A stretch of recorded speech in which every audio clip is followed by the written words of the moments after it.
Lord of the Mysteries, A Time Traveler in the Fourth Age by Kai Yun-ji. Chapter 254-277. Magical Constructs. A fusion of mysticism and reality, which I call magical constructs. After the White Emperor, Shah Ayar, uploaded the basic concept to the spirit world, some modern mechanical structures appeared in his hand. These structures were inscribed with mystical runes, and several spirit bodies were placed into the turrets formed by the constructs. 3 muzzles flashed with the light of wind, thunder, and fire respectively. Combining mysticism with reality to jointly advance the development of civilization, making wars for low and mid-sequence beyonders more interesting, and creating a new type of tool more widespread than sealed artifacts, this is the path I intend to promote. Mysticism and reality, knowledge and spirituality. Shah Ayar picked up an ordinary bow and arrow, on which sacred purification runes were inscribed, creating a simple enchanted bow. He threw the mobile turret and the enchanted bow and arrow in front of the 7 lights, smiling at the top scholar. Do you understand? Research what you like, do what you want, but pay attention to the fusion of reality and mysticism, and likewise, do not violate the laws of the Solomon Empire. We obey your will, your majesty. Red Light Ayar Moria was still the first to bow, and the other 6 lights followed closely. At this moment, they actually did not resist the White Emperor's arrangements at all. Staying in the spirit world all the time was quite boring. Now that His Majesty allowed them to pursue their interests, why would they be eager to return to the spirit world to continue their imprisonment? You should first research several magic reactor cores to achieve the collection and storage of various energies like light and electricity. Once the energy problem is solved, the remaining system built upon energy can develop and spread rapidly. Shah Ayar thought for a moment and added, although he had some issues with the all 5 families and the 3 devious families, it was indeed necessary to first accumulate enough academic credits from the 2 knowledge pathways. Promoting the Industrial Revolution and inventing steam engines was too slow, he wouldn't compete with old Huang for that. He would just skip ahead. Your Majesty, rest assured, this is not difficult. Give us some time, and we will solve the energy problem. But, Yellow Light Weniden showed an inquiring expression. For the 7 lights, technology was never an issue, but utilizing solar energy, electrical energy, and perhaps wind and water energy might involve the eternal blazing sun and the Lord of Storms, especially the eternal blazing sun. This one is the actual sun of Earth. It's fine. Once the relevant products are made, they can be sent to the eternal blazing sun church and the storm church for evaluation. If the magic reactor cores you create can bear the power of the sun pathway and the storm pathway, or accelerate the collection of various energies through spirituality, I believe the eternal blazing sun church and the storm church will not necessarily stand against us. The White Emperor's emotions remained stable. Although he himself was not incapable of doing these things, it was more suitable for the 7 lights to do them.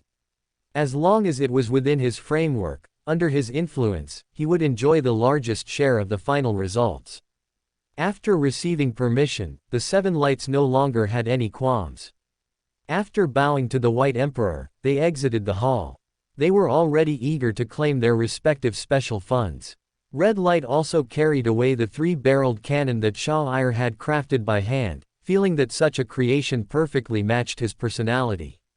Purple Light, on the other hand, subtly picked up the enchanted arrows, seemingly having already gained relevant inspiration. Now, the hall fell silent. Beauty goddess Aulunia looked at the handsome profile of the elf. She leaned on his shoulder and said with certainty, "Your preemptive layout of the Paragon pathway is a very good plan.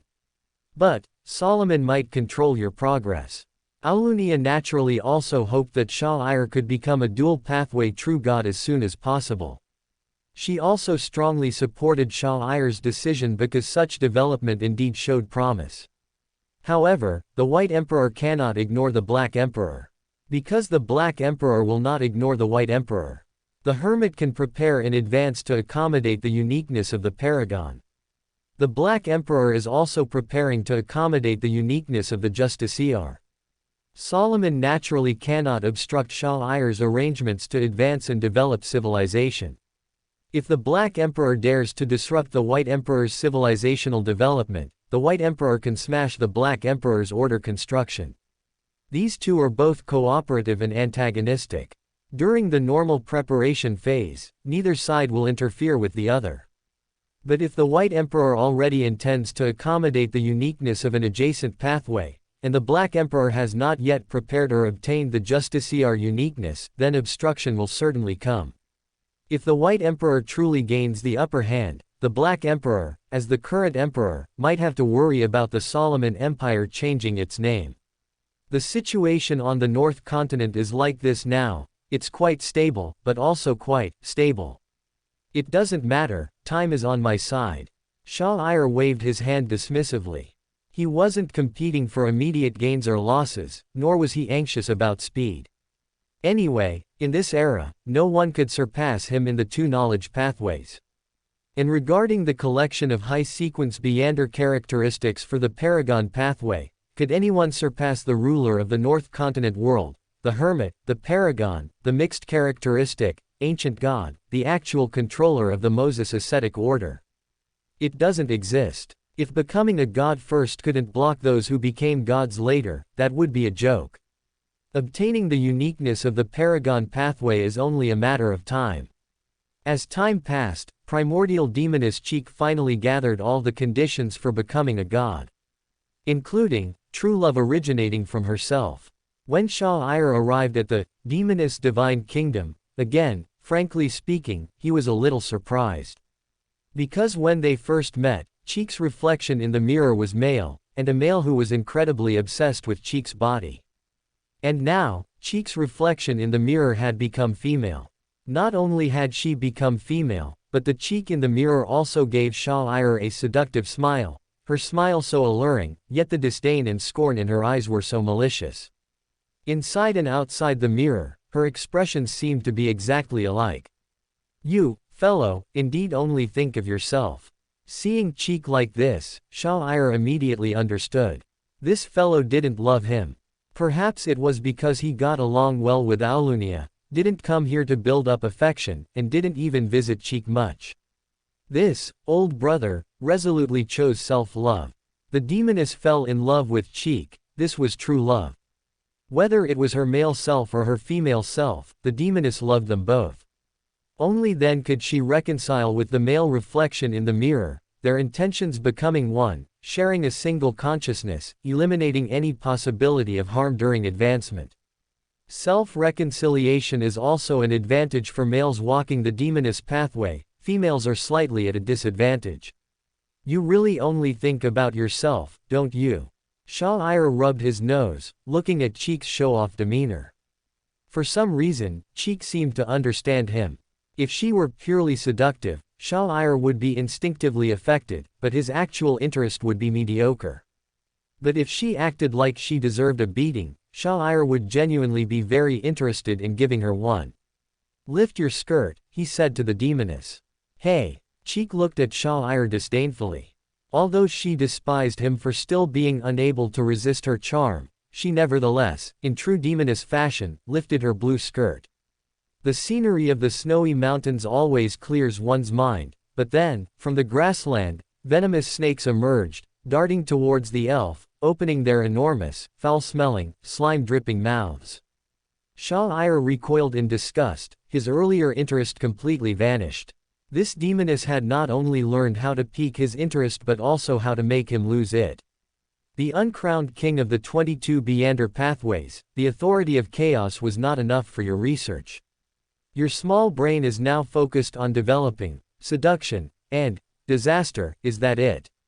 Cheek, you're dead today. After Shah Ayar dodged the repulsive snake heads, he requested a blessing from Hermit, temporarily gaining control over Hermit's recreated version of the Chaos Authority. Then, he raised his hand and unleashed a great illumination spell at the demoness's face. The golden holy light startled the demoness, who instinctively covered her skirt and used a mirror to instantly teleport to another location. Can you please not forget the purpose of coming here today? Cheek looked angrily at the hands-on Shah Ayar. The extremely cold and poisonous ice spear in her hand burned with black spiritual flames. In an instant, countless demonesses, each holding a black flame ice spear, appeared in the mirror world. They all simultaneously thrust their spears at the elf, an inescapable curse. God said, "Let there be light." Quote, Shah-Ir completely ignored the demoness's myriad forms and tricks. Golden light bloomed, and except for the demoness's core mirror self, all other mirror selves were shattered and dispelled by the light. He pushed forward with one palm, like a torrential downpour, and smashed down with one fist, like thunder from the 9 heavens. Cheek and mirror cheek, unable to withstand the direct confrontation, unhappily swapped positions, reappearing in 2 different places. Even AT0 Demoness sometimes wanted to curse the Sun Pathway and Storm Pathway for being so dirty. Combined, they were unbelievably filthy. Don't get cocky. I'm giving you face. Losing the battle but not the spirit, the Sequence 2+1 Primordial Demoness felt she had never been so gentle in her life. You haven't exploded, and that's only because I haven't detonated you. There was a hint of seriousness in her words. One should know that while a disassembled White Emperor was powerful, anything that could be assembled could, of course, be disassembled. The demoness's authority excelled at internal demolition. The Sequence 2 authority of disaster focused on systemic collapse. The Sequence 1 authority of apocalypse focused on deepening catastrophic collapse into a total outbreak of contradictions, causing all things to entangle and become one. The Sequence 0 authority of chaos was no longer about collapse but about the aftermath of a total outbreak. One reason Cheek was always confident in her relationship with Shah-Ir was that the demoness felt she naturally countered the elf with his hidden ailments. Whether it was the Sequence 2 contaminated by the Chaos Sea, the ancient god hermit in good condition, or the White Emperor in front of them, a combination of hermit's grace, mystical items, and a bit of scattered contamination, in the demoness's eyes, he was a contradictory aggregate.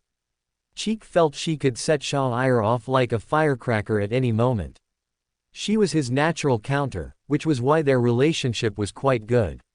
Shah-Ir had many internal problems. If she could trigger all the contradictions from within, and link internal and external, wouldn't he just explode? The primordial demoness's words made Shah-Ir pause. He was silent for a long while before looking at the beautiful-faced, stunningly built Cheek and saying, "A brain is a good thing. Of course, dumplings are too," he added at the end. "You're like this, is it hard for me to detonate you?" Cheek frowned. Although the opponent's main account was Sequence 0, Cheek, who was close to godhood, was still full of confidence in the demoness's authority. With a raised finger, the controllable Chaos Sea contamination within the White Emperor began to stir. The White Emperor's operating model was Shah-Ir's consciousness as the core, Hermit's customized Sequence 0 sealed artifact as the output, and Chaos Sea contamination responsible for energy supply. Now, with the demoness's authority of disaster, this system began to destabilize. The primordial demoness had still held back, not using the more advanced authority of apocalypse. "Praise the sun," he calmly patted his clothes and uttered in a concise elven tongue. Hermit's bestowed Chaos Sea authority stabilized a small amount of Chaos Sea contamination and, through the sun's authority, purified himself, cleansing the negative effects imposed by the demoness. "I harbor justice, I am my own order, and my faith is unwavering. You think my system is chaotic and contradictory, but a great individual will is sacred and inviolable." Shah-Ir displayed a sun version of, "I think," power, which left the demoness across from him somewhat dumbfounded. The demoness had previously felt the discordant elements within the White Emperor, which was why she was so confident. But now, those discords actually displayed a strange self-consistency and exclusivity. Moreover, the Chaos Sea contamination did not, as desired, exacerbate contradictions. Instead, it strangely played certain roles within this order. When these contradictions were acknowledged, the explosive tendency was actually forcibly stopped. What you perceive as numerous contradictions is actually the unity of light and darkness, omniscience and omnipotence.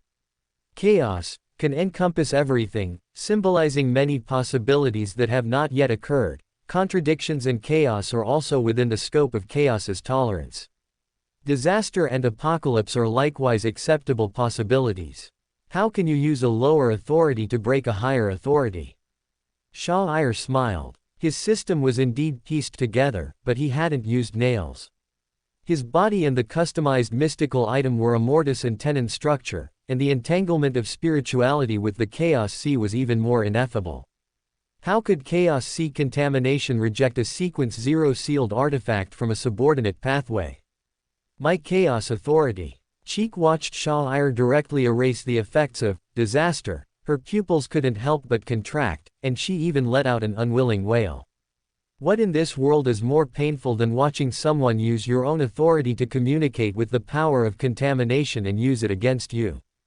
Shah Ayar could now freely use Beyander abilities and a small amount of authority from the Sun pathway, Sequence 2 and below. He, of course, also had a set of idealistic, yet consistent with the Sun pathway's own characteristics, justice, principles. This was also the White Emperor's order, a covenant he had made with himself, his alt account, with God, his main account, and with the world contamination. His justice was formless and unassailable, immune to special attacks. Simply put, a naturally noble Chaos Sea player is immune to counters. God Almighty has only ever been troubled by mystery. Besides that, no one else should even think of countering him. Chaos Demoness. I actually don't recommend that demonesses research chaos. Demonesses can just play with resurrection, petrification, charm, and disease. The Chaos Sea isn't that good to touch, it's easy to die. Shah Ayar restrained the urge to increase his output and elbowed Cheek away, instead advising her. For a moment, he even felt that the Sequence 0 sealed artifact of the storm pathway within him was a bit redundant. Even without a Beyander pathway, Beyander abilities weren't unusable. But this idea, which sounded very ominous, was quickly suppressed by Shah Ayar. If he did that, something big would definitely happen. Also, he wasn't wrong. Demonesses should just be proper demonesses. Don't think about touching the Chaos Sea. Being foolish like this is quite good and safe. However, Cheek didn't think so. In her eyes, the hermit had used his chaos authority against her, and even looked derisive, as if he thought she couldn't handle her own chaos authority. I'm not messing with you anymore. I want to advance to Sequence 0, now, immediately, right away. At this moment, the demoness had had enough of the humiliating 2+1 King of Angels state. She felt that she must quickly become a god, otherwise, she would increasingly lose her prestige in front of the elf, only to be taken advantage of and humiliated on various levels. However, facing the demoness's urging, Shah Ayar did not respond immediately. Cheek's heart skipped a beat. She walked forward with a smile, put her arm around Shah Ayar's shoulder, her eyes shimmering with anticipation and attachment, and her voice was overly sweet. Are you perhaps a little tired? Do you want to rest first? I'm not tired. I just think that your godhood ritual isn't perfect yet. If we postpone it a bit, I can provide you with better assistance. Shah Ayar's voice was equally sincere. He genuinely felt that Cheek, already a 2+1, didn't need to rush to become a god. Being a king of angels was quite good. Even a Sequence 0 would find it difficult to kill a king of angels who had accommodated a uniqueness. No, I'm already prepared. I also don't want you to bear this pressure alone. Besides, don't you want to experience a god-level demoness? The authority of chaos is very easy to use, isn't it? The authority of the primordial demoness will only satisfy you more. The demoness hugged Shah Ayar's shoulder, and behind her, the demoness's mirror person also embraced Shah Ayar's back. Their skin lightly rubbed, carrying a touch of early summer charm. If it weren't for the wrong occasion, Cheek truly wanted to make an example of Shah Ayar, to let him know the consequences of breaking his promise. If you insist. Shah Ayar stroked the demoness's active, smooth hair. He actually wanted to suppress Cheek for a few hundred years. Doing so would be entirely beneficial. Eventually, Cheek would become a god anyway. But after noticing some changes in Cheek, Shah Ayar rationally decided not to reason with a woman. Can a robe stop him? Then let's begin. I'll teach you how to play with the Chaos Authority first. Shah-Ir waved his arm, and the mirror person demoness clinging to his back was forced to separate, returning to the shadows of the mirror. He tapped the demoness's glabella, and a stream of knowledge, naturally purified and shareable with a demoness, flowed in. The hermit is truly a knowledge-side god. After the primordial demoness received the theoretical knowledge, and under Shah-Ir's hands-on guidance, she learned how to manipulate the things that would enter her body later. Then, let's begin. Shah-Ir closed his eyes, while Cheek had already hidden on the other side of the mirror world, even sealing off the space. Beneath his feet, a phantom, dark, terrifying aura began to spread. As a substitute for a mystical ritual, the combined characteristics of all 5 families formed a power almost like the Chaos Sea. This was still within the hermit's capabilities, after all, he had so much experience. Just a little blessing, and flowing information like light and shadow, golden, dark, blue, white, gray, 5 different colors of information combined. These pieces of knowledge all carried corresponding power. He was also very careful not to use any mystical knowledge from creation myths, lest he accidentally cause a big problem. Shah-Ir looked at the chaotic light cluster in his hand. He tried to mold it with the authority of chaos, fine-tuning it to make this power more adaptable to the manipulation of chaos authority. It was almost like crushing food and directly spoon-feeding it into the demoness's stomach. Upon seeing that Shah-Ir wasn't directly manipulating pollution, but rather cleverly using the hermit's authority, Cheek awkwardly reappeared. Before she could say anything, the chaotic light sphere in Shah-Ir's hand directly locked onto Cheek. Even though its nature was simulated Chaos Sea, its essential information state hadn't changed.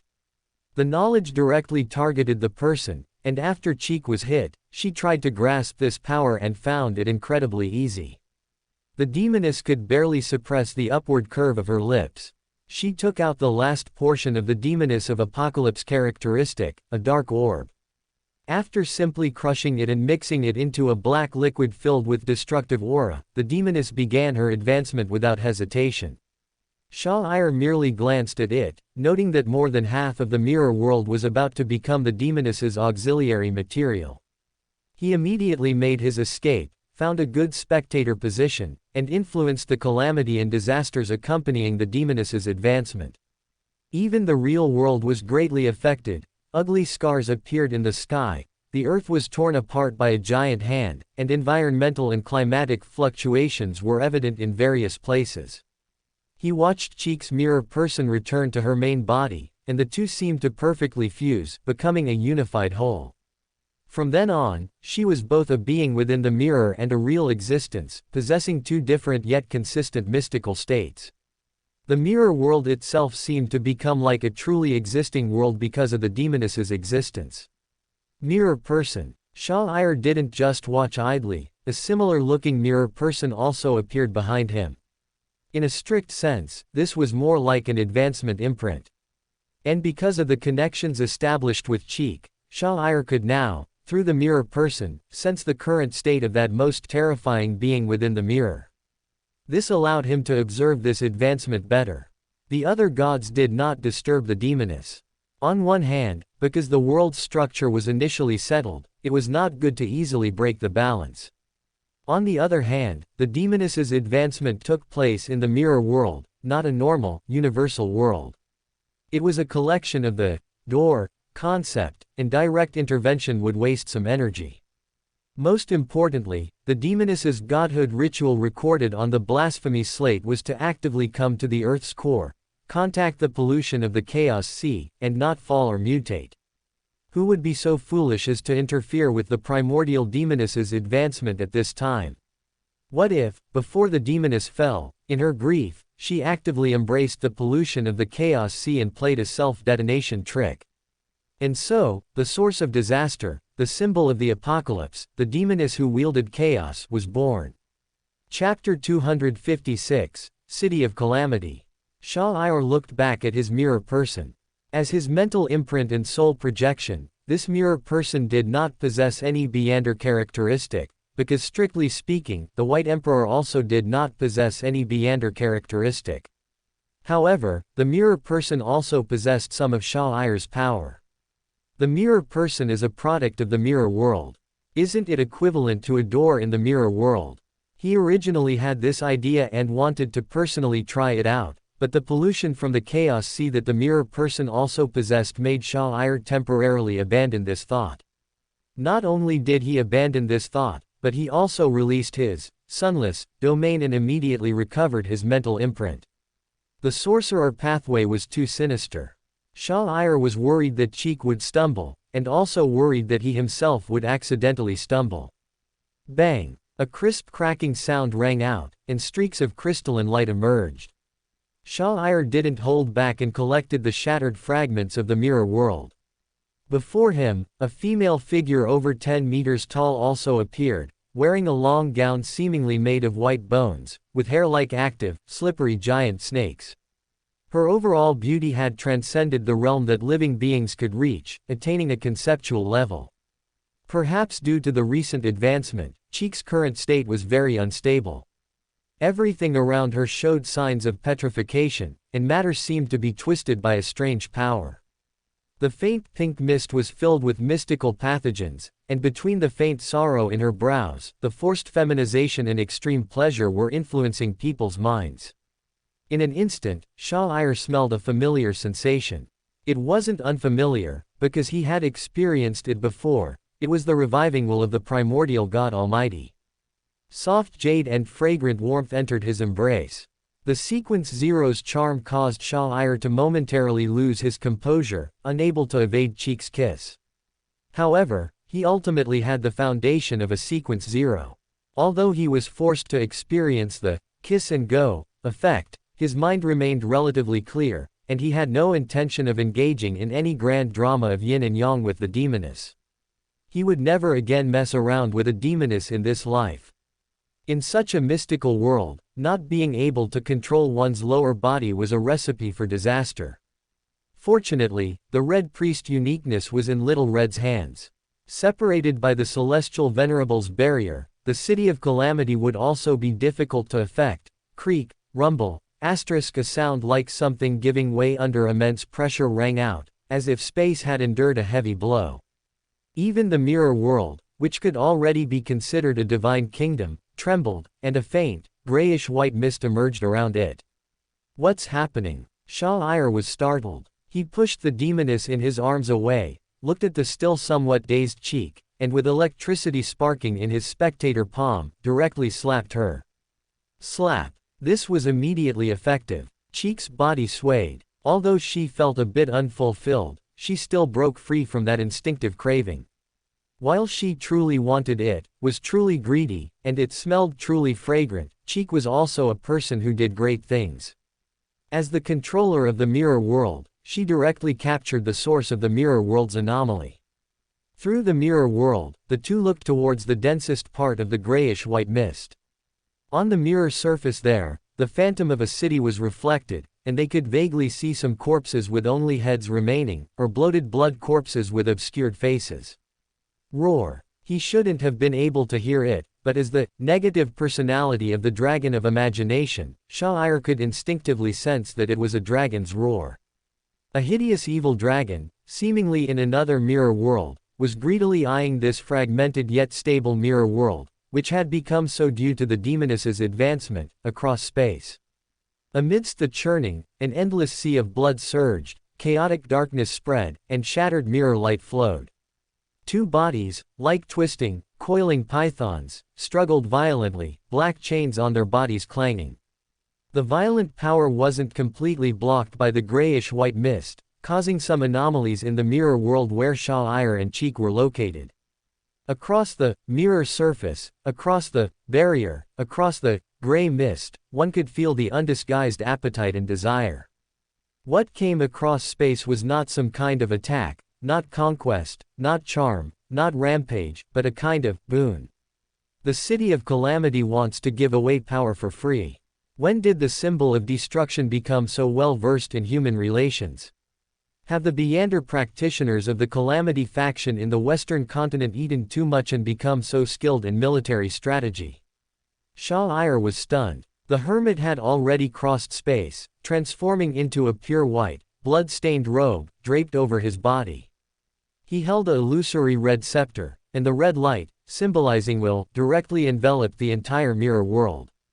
Space-time was momentarily frozen, and the worm of time characteristic was also utilized, slightly influencing the power of the gray mist, twisting and severing this mystical connection. The primordial demoness, Cheek, also felt a chill in her heart. That so-called boon, in her eyes, was blatant pollution. Startled, she felt that the demoness's own power was ineffective against this kind of pollution. The power similar to the chaos sea, provided by the hermit for her advancement, was completely consumed, shattering the mirror world, which had been affected by this pollution, and throwing it into the void. On the hermit's side, Sha'ir simulated a lower, weakened symbol of the king of space-time. While cutting off the signal of this mirror projection, he saw that the phantom of the city had been submerged by a sea of blood. It was as if the gates of hell had opened, and blood corpses crawled out of the sea of blood one by one. He looked at the recovered mirror world with some embarrassment, feeling as if he had accidentally caused some trouble for the Western continent. But it shouldn't be, this was the early 4th epoch, and the celestial venerable's barrier should still be very powerful. How could the City of Calamity still link up through the mirror world? Before his transmigration, he only read novels, he wasn't a scholar of mysteries, and was even a bit clueless. He really hadn't anticipated such a thing beforehand. What's going on? What was that thing? Cheek recalled the three-headed evil dragon, still feeling a lingering fear, especially remembering the middle head that resembled a chaotic vortex. She instinctively resisted her own chaos authority, and even her most primitive, instinctive desire for the hermit beside her vanished after her recent advancement.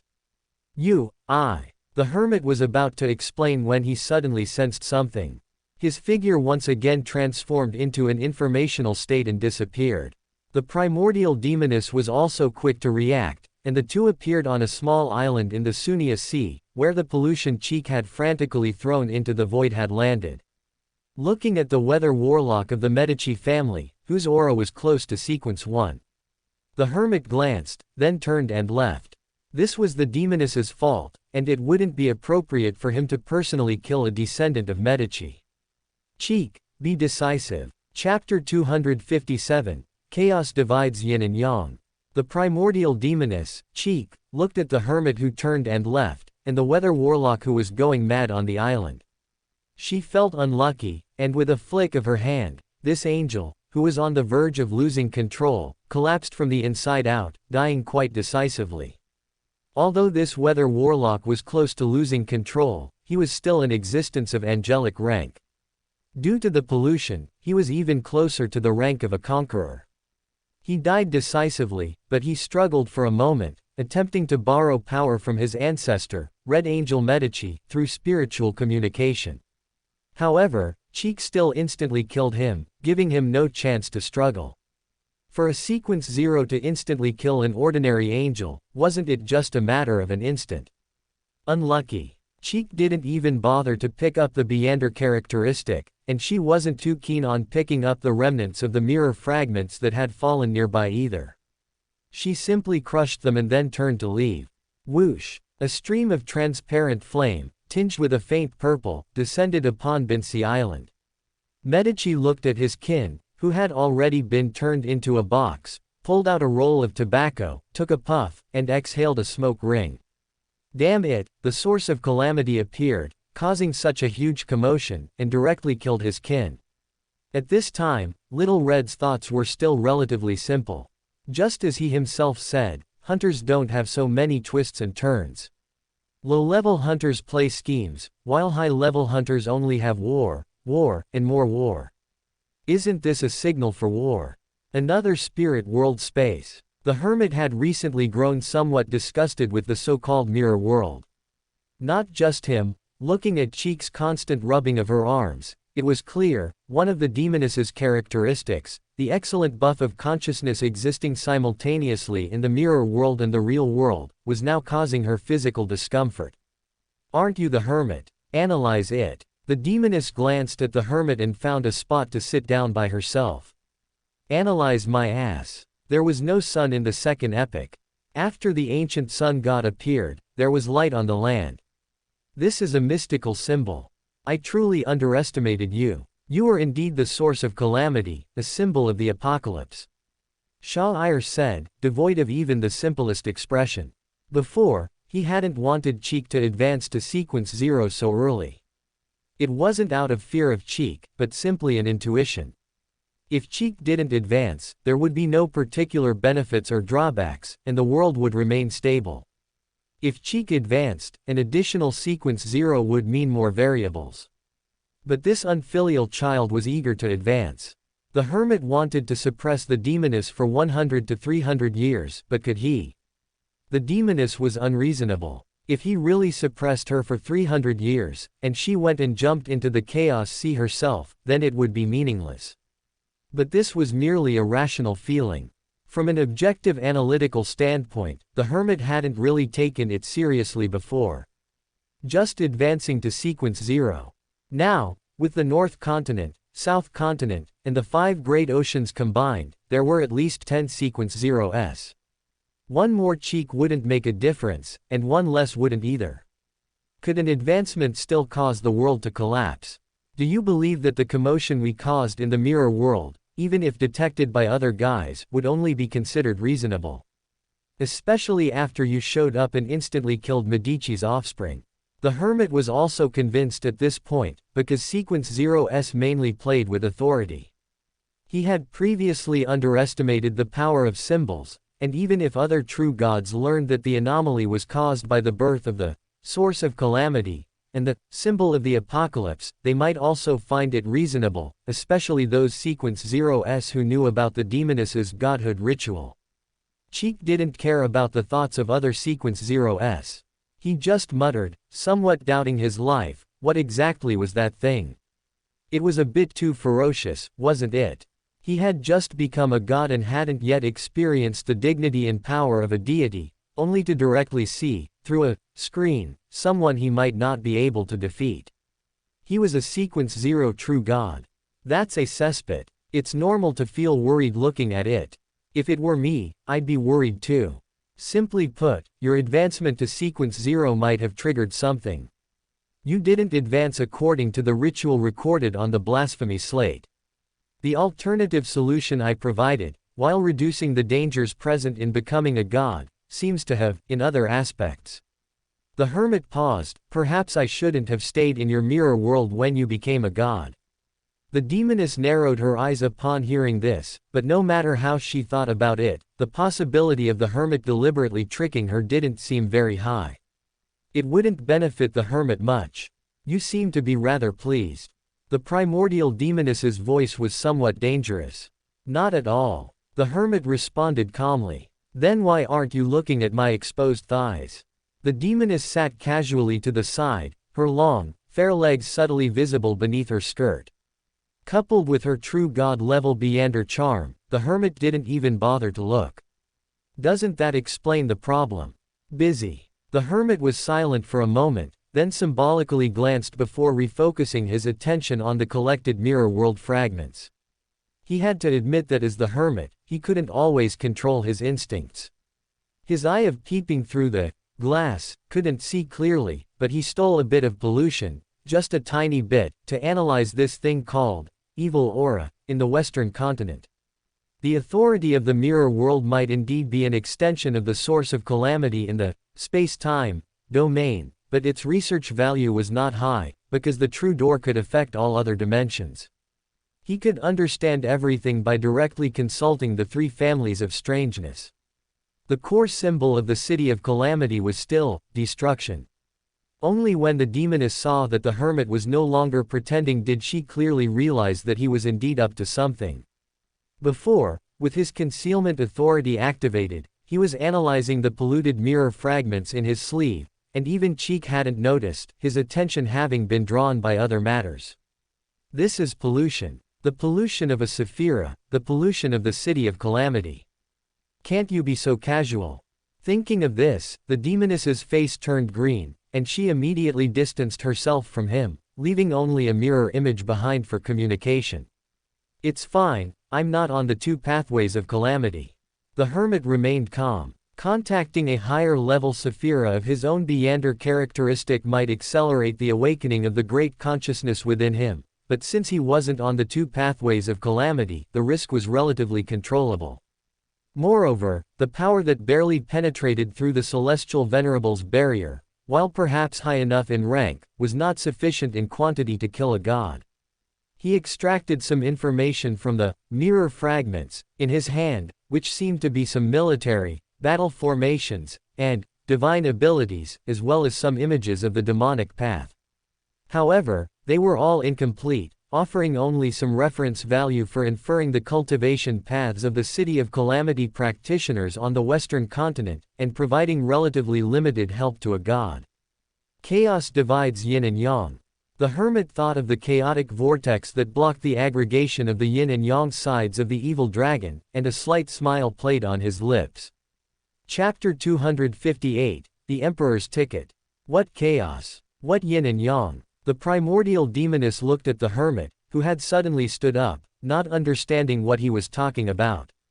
She searched through the knowledge naturally acquired after advancing through the potion, but found nothing related to it. Among the knowledge obtained through normal advancement, there were few explanations of the authority of chaos, only stating that it could make all things return to chaos and revert to the primordial one.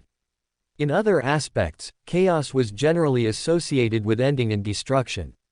Cheek watched as the hermit's robe, originally stained red, began to take on a new color.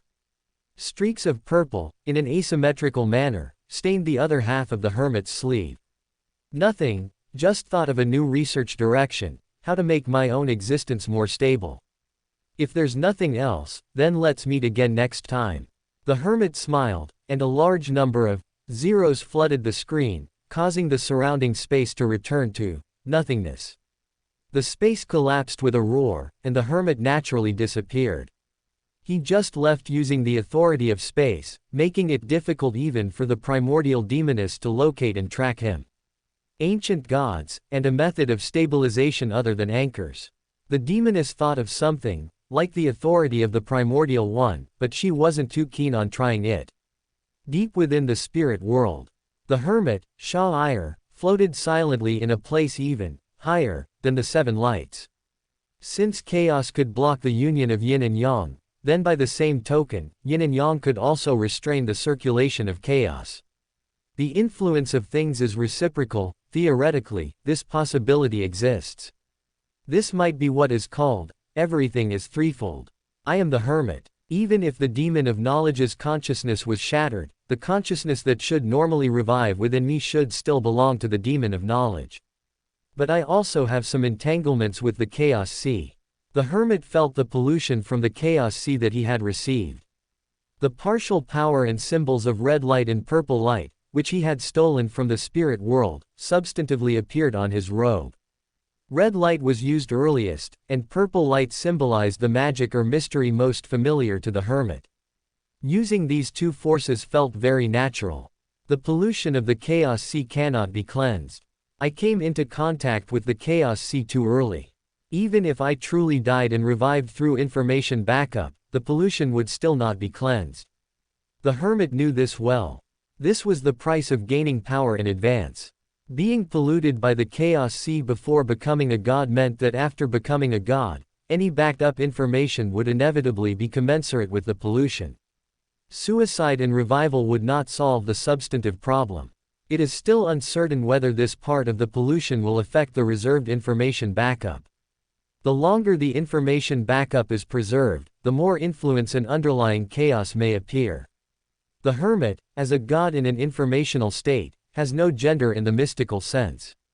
Referring to the existence of the dragon of calamity, if red light is yang and purple light is yin, then in mysticism, one can achieve self-division of yin and yang. However, normal yin and yang may not be able to restrain the chaos sea. Red light and purple light are subordinates, or steps, of the spirit world. Sephira Castle is the support, or pillar, of the spirit world. I can use my own knowledge to form my yin and yang sides. Two pure lights, as long as I adjust their information and power composition, they can not only represent my different aspects but also represent my connection and origin with Saphira Castle. As the hermit murmured, other information was added to the red light and purple light on his pure white robe. These pieces of information, concepts, and symbols were combined, grafted, and linked, and their colors gradually transformed. This was an attempt to construct a balance. This was a further refinement of the hermit's past system. He felt that he and the bound god might have some common topics, because what he was doing was essentially using chains to tightly seal everything within his body, yin and yang, locking, chaos, and the hermit not helping either side. Perhaps, possibly, maybe, in such a harsh survival environment, the consciousness of the demon of knowledge would be difficult to revive within me. He would need to endure high salinity chaos sea pollution and sparse light spiritual sealing to revive to a degree that could threaten me. The hermit self-examined using the abilities of the audience pathway and found that his state seemed much better than expected. The chaos sea pollution, uncontrolled, was also entangled by the power of the spirit world. The pollution of Saphira Castle followed a similar principle. He is of the knowledge pathway. The two types of pollution would not accelerate the revival of the great consciousness within him. Instead, they would be detrimental to the revival of the demon of knowledge, whose consciousness had been shattered once.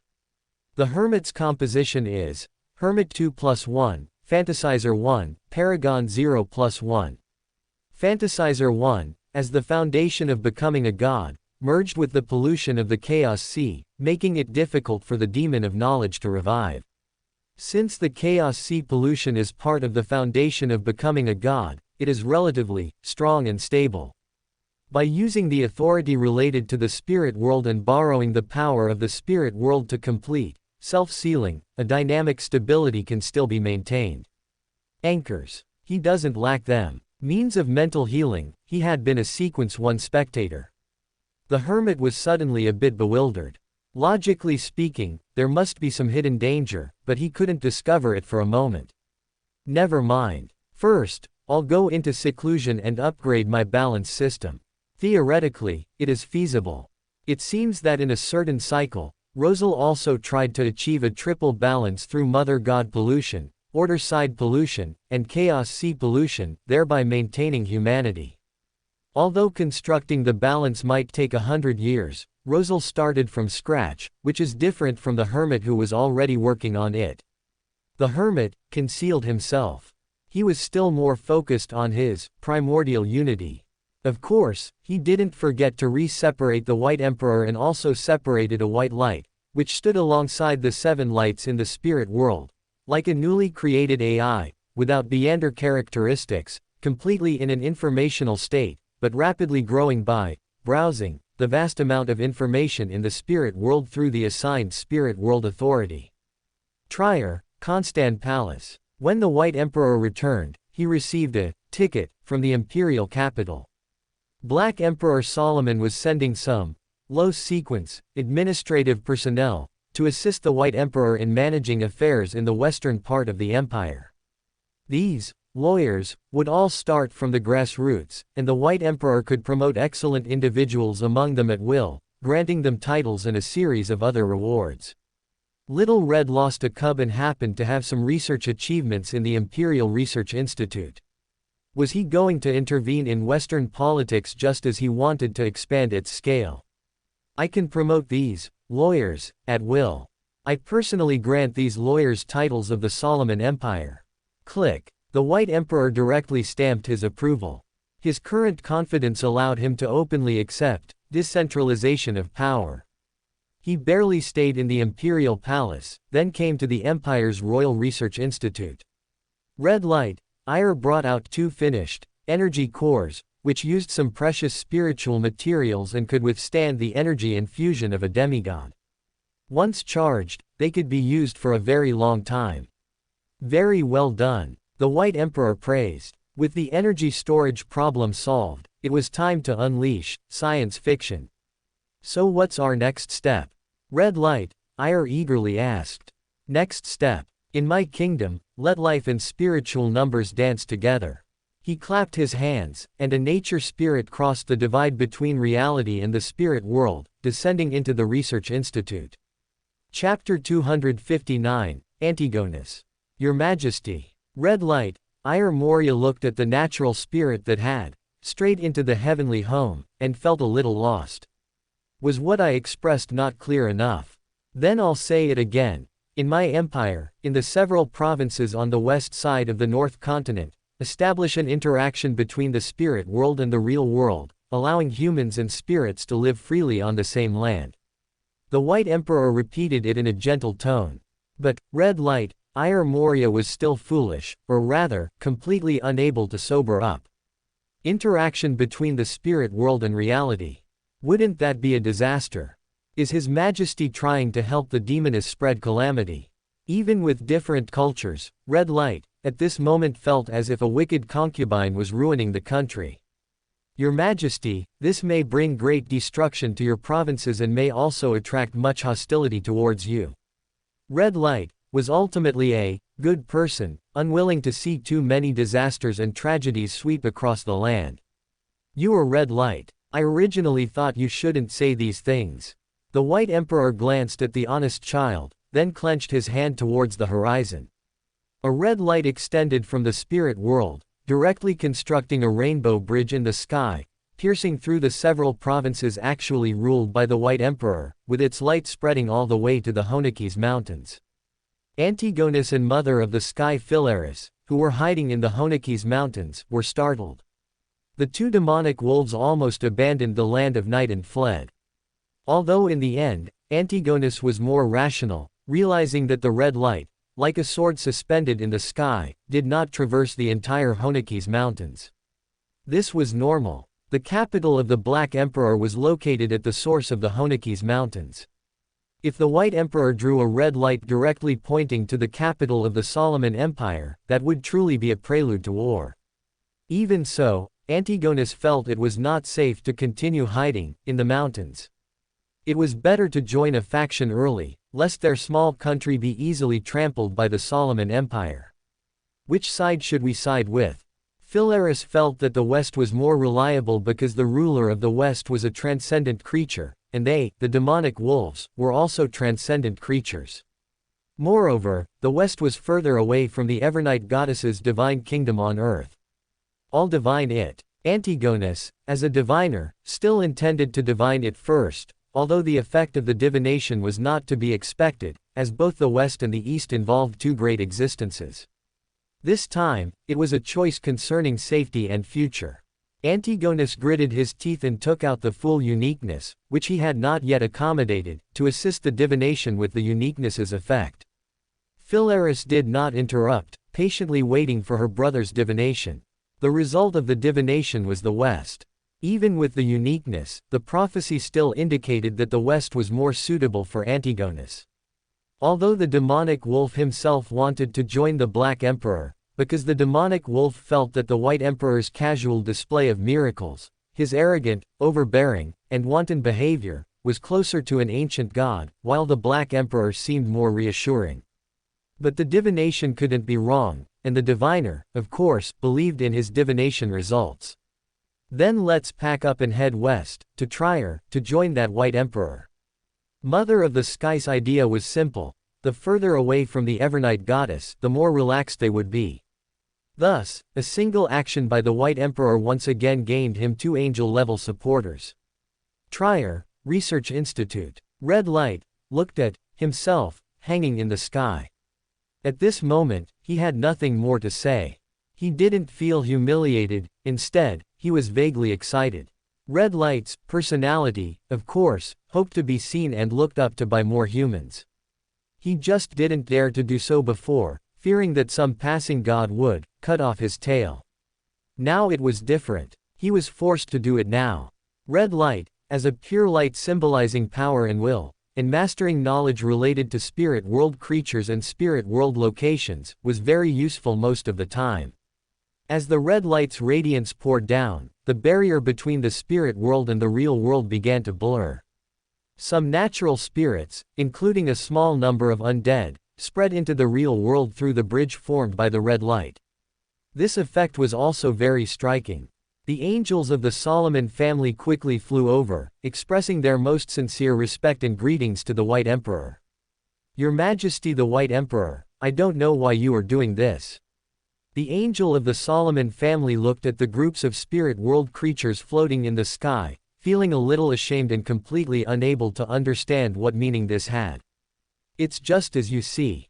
To bring the distance between the mysterious and reality closer. The White Emperor felt the spirits wandering on the earth, and he said in his usual tone. Your Majesty the White Emperor, I have no intention of questioning your decision. The angel of the Solomon family certainly couldn't just go back like this, but this time, Red Light smiled and interrupted his words. Your Grace the Duke, the spirit world creatures that enter reality through the sky bridge will all be limited in strength. Just as you see, they are basically some ordinary, weak natural spirits, and when these natural spirits come to reality, they will also be affected by the red light and accept some restrictions. Red light, Ire explained with a smile. The White Emperor utilized the inherent characteristics of red light and the mysticism knowledge of the Moon Pathway Sequence 3 High Summoner. These spirits, which could only come to the real world because of the red light, automatically signed a contract with the red light upon arriving in reality, making them basically quite controllable.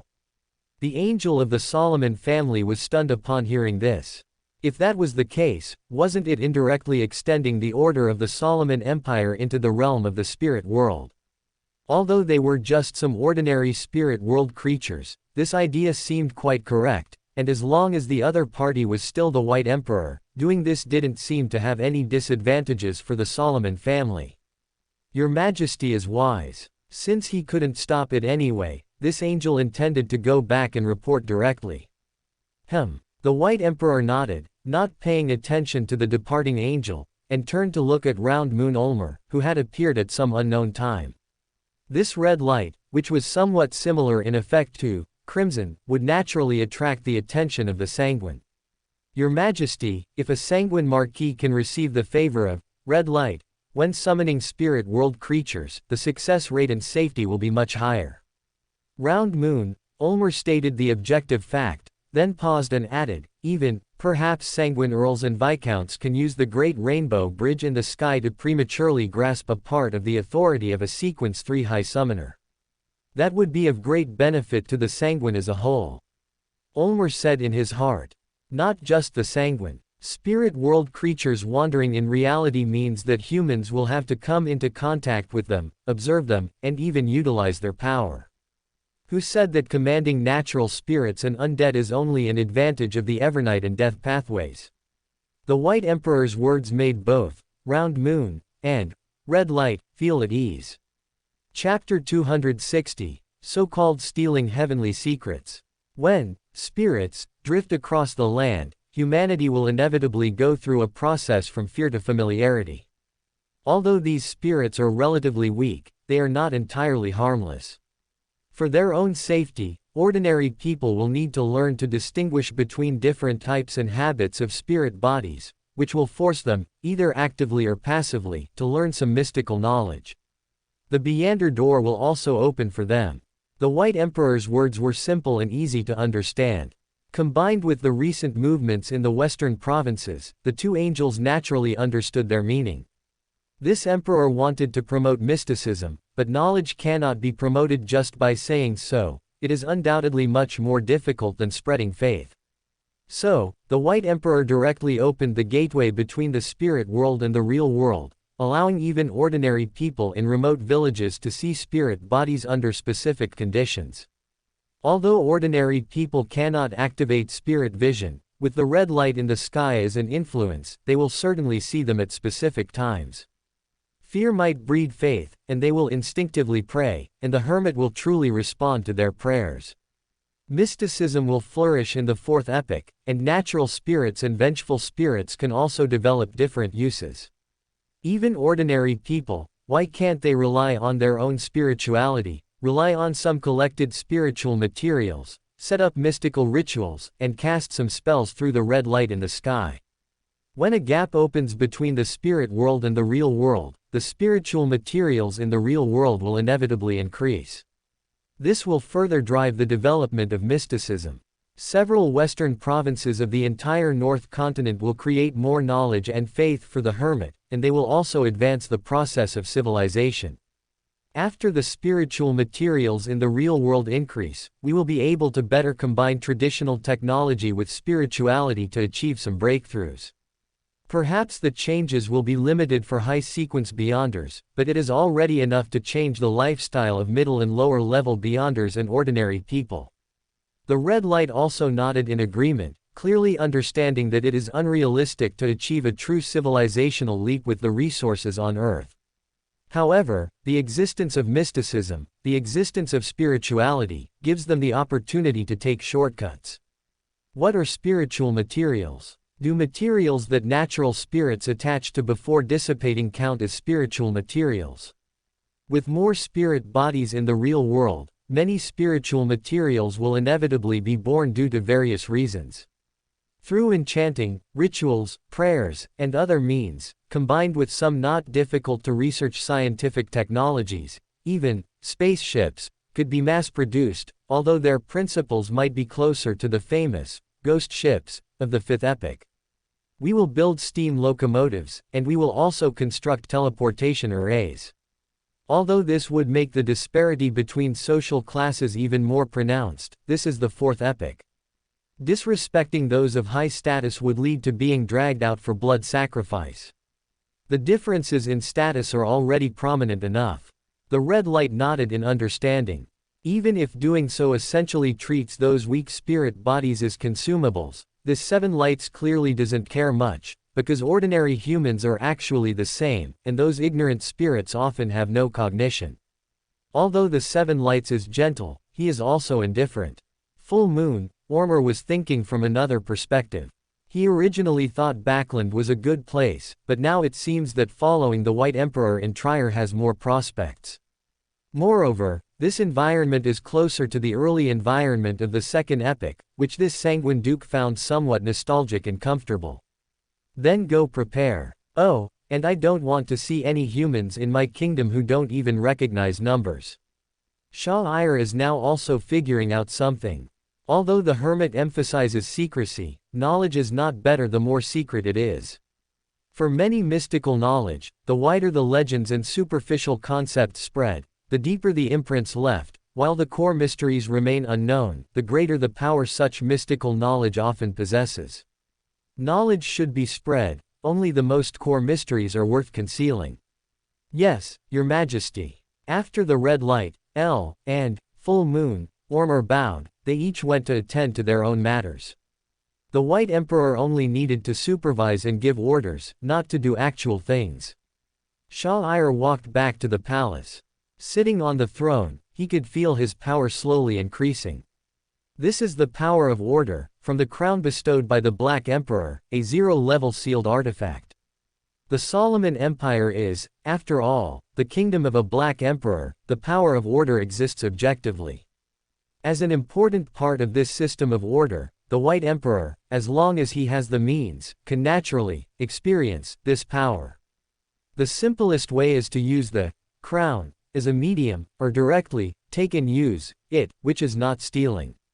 As more and more spirit bodies cross the barrier of the spirit world and sign agreements with the Great Rainbow Bridge to descend into the real world, these spirit bodies are, in a sense, also subjects of the White Emperor. He truly intends to approach being the Lord of all spirits, which is, after all, the prerequisite for being the Lord of the spirit world.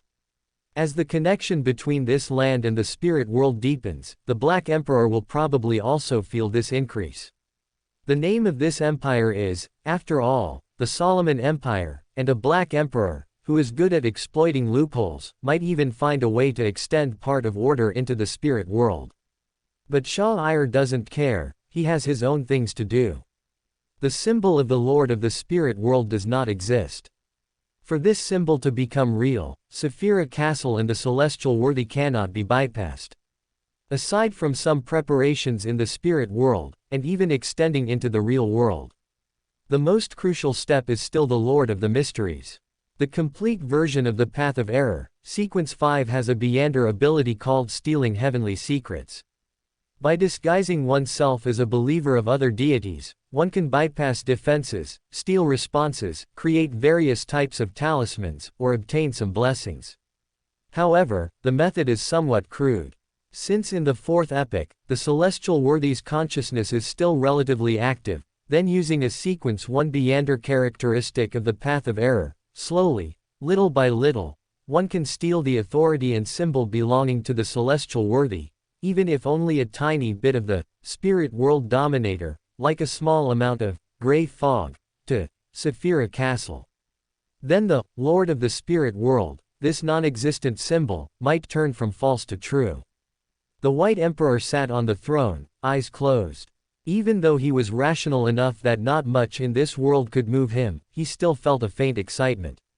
This is not impossible, to some extent. Isn't the very existence of the Beyonders of the three pathways of mysteries a theft of the celestial worthy's power?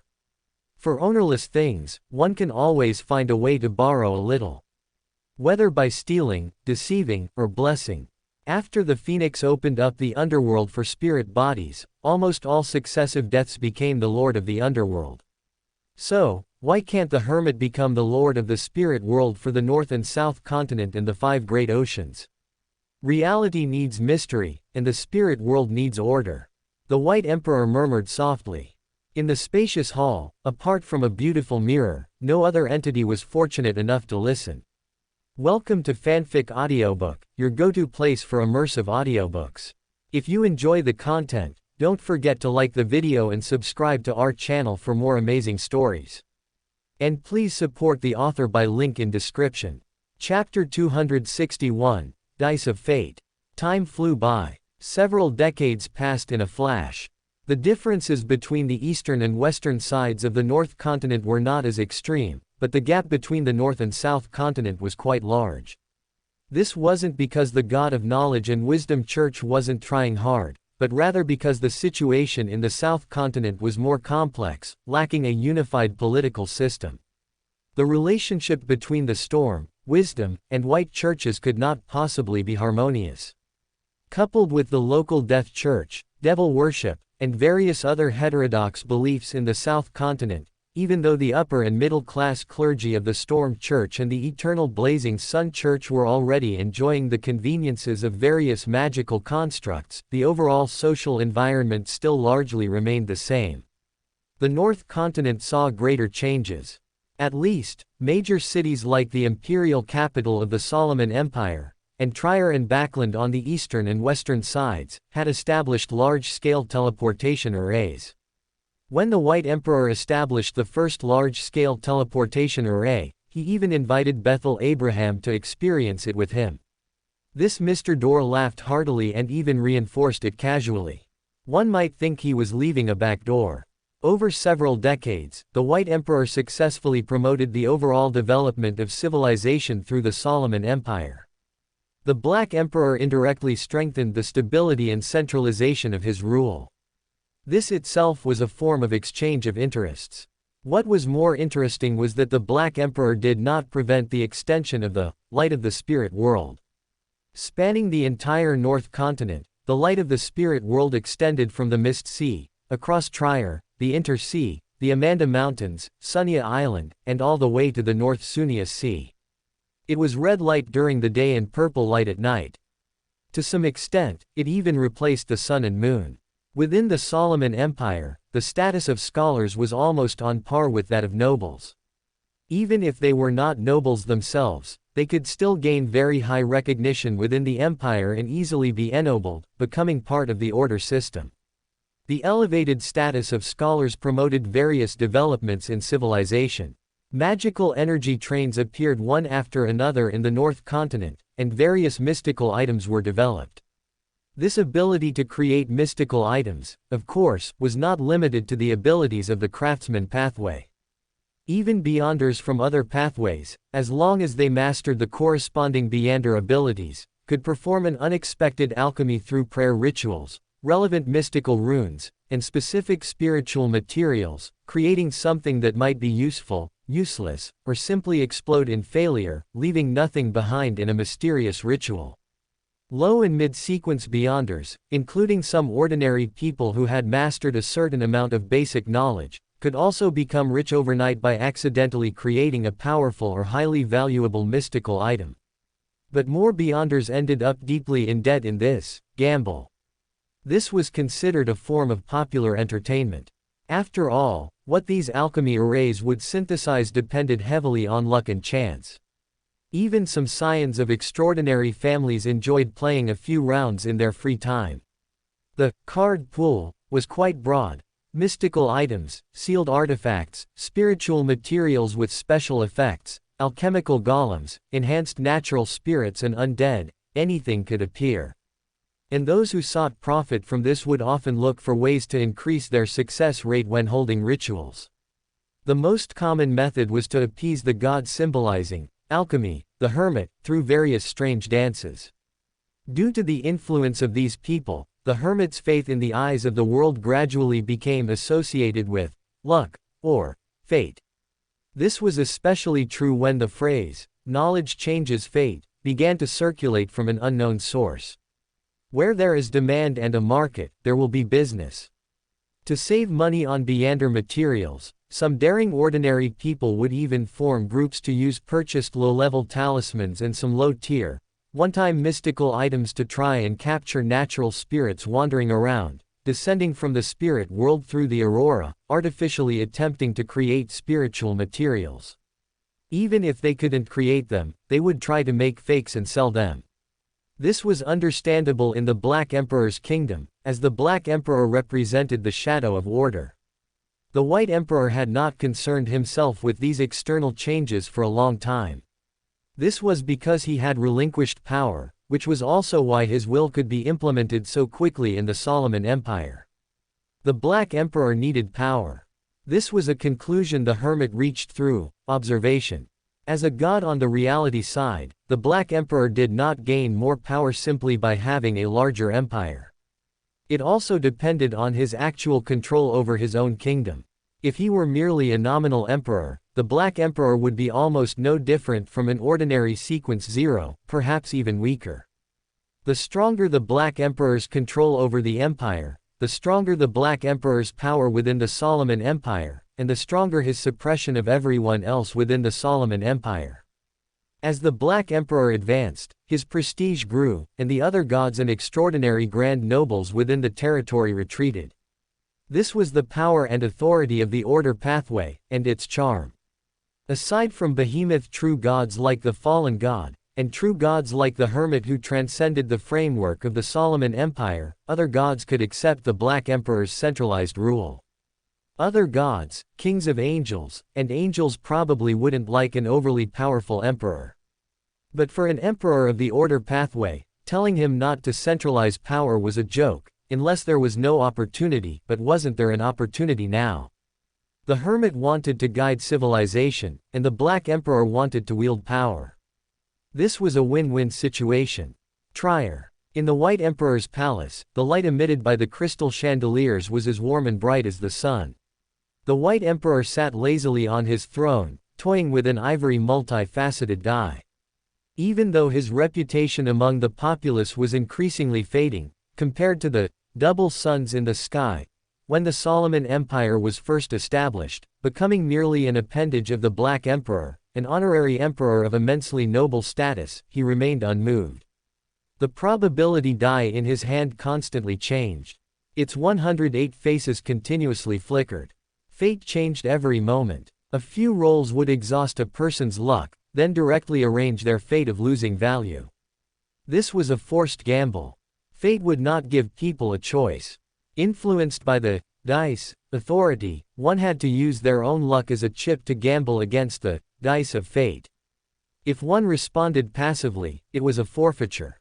A few random rolls of the die would win away the chips of all living beings in a surrounding city. Anything could be a chip: good luck, bad luck, wealth, life, relatives and friends. The dice of fate was not picky. Fate was a chip, and everything within fate was a chip. Those who lost their chips would only be puppets of this sealed artifact.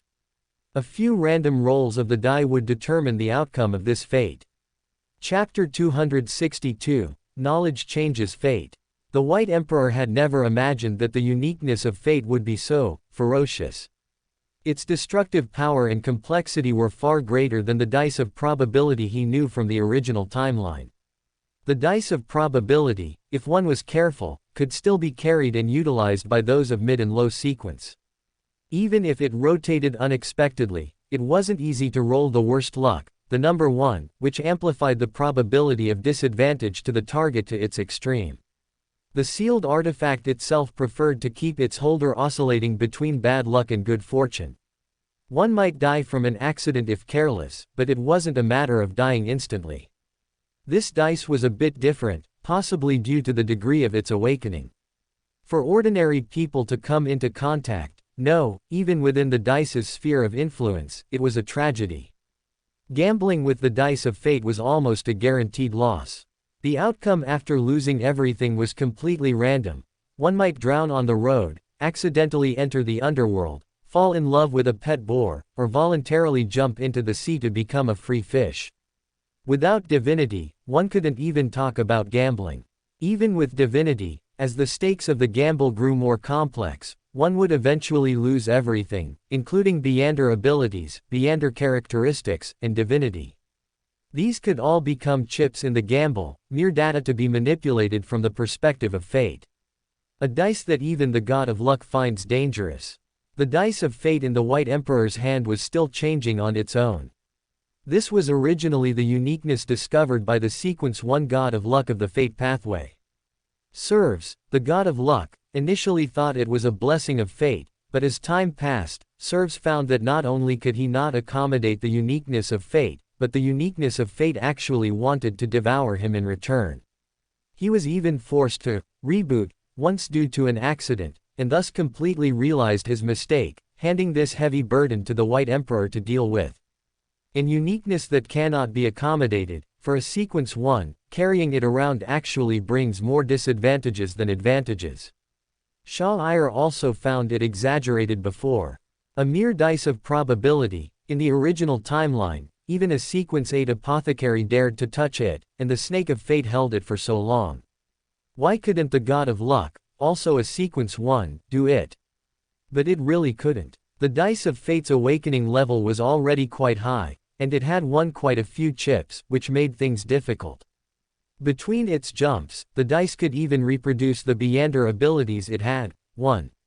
Although from the Hermit's perspective, this was similar to the reboot of the Sequence 1 Snake of Fate, more akin to a save file. The more of these save files, or chips, there were, the greater the threat of the dice of fate became. This little thing was quite clever. The few time loops designed by the White Emperor, after many changes in fate, it could find ways to jump out, either through prophecy, luck, or fate. It could always inexplicably break free. Fate sealing didn't work either. The dice of fate would jump out of its cage itself. If one didn't gamble with it, it could even run away on its own, relying on the river of fate to directly transfer to those puppets who had lost all their chips. If one wanted to seal such an uniqueness, one must seal all the chips of the dice of fate, all the fates it could influence. Otherwise, why would one think that sealing a dice could seal fate? The god of luck had tried to seal it and succeeded, winning some of the chips carried by the dice, but failed to seal all of the uniqueness's chips, all of its fate. As long as these chips had connections to the river of fate, to the astral world, the spirit world, and the real world, the uniqueness of fate could continue to gamble and win more chips, making it quite slippery. As expected of the subordinate pathway of the only two Sephiroth, Key of Light, whose consciousnesses were not crushed by the celestial worthy and God Almighty. Even Shah-Ir, who controlled the Sequence 1 Marauder, could not easily seal the uniqueness of fate himself now. This was like trying to catch Aemon. Catching one Aemon was useless, one had to catch all of Aemon. And Aemon was still a living being. This uniqueness, this authority, was even harder to catch than a living Aemon. But it's quite simple to win. Shah-Ir and fate took turns rolling the dice.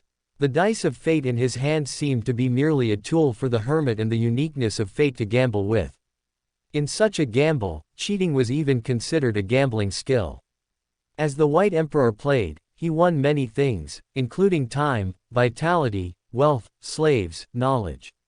He didn't have many chips in his hand right now, so flipping the table and grabbing the uniqueness of fate would be a bit troublesome. But he had plenty of ordinary chips, basically winning more often than losing. He occasionally lost some things to prevent the dice from running away and refusing to play. Fortunately, although this thing had many variations, it didn't have much ability to think. When its awakening level was high, it would cause trouble, and it was also easy to notice. Otherwise, it might hide and develop stealthily. How about we try a different way of playing?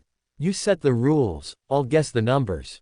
The White Emperor, tired of cheating, actively proposed changing the game rules. The dice of fate fluctuated. As a manifestation of uniqueness, activated to such an extent, it still had basic operating rules, and playing this way seemed to fit its logic better.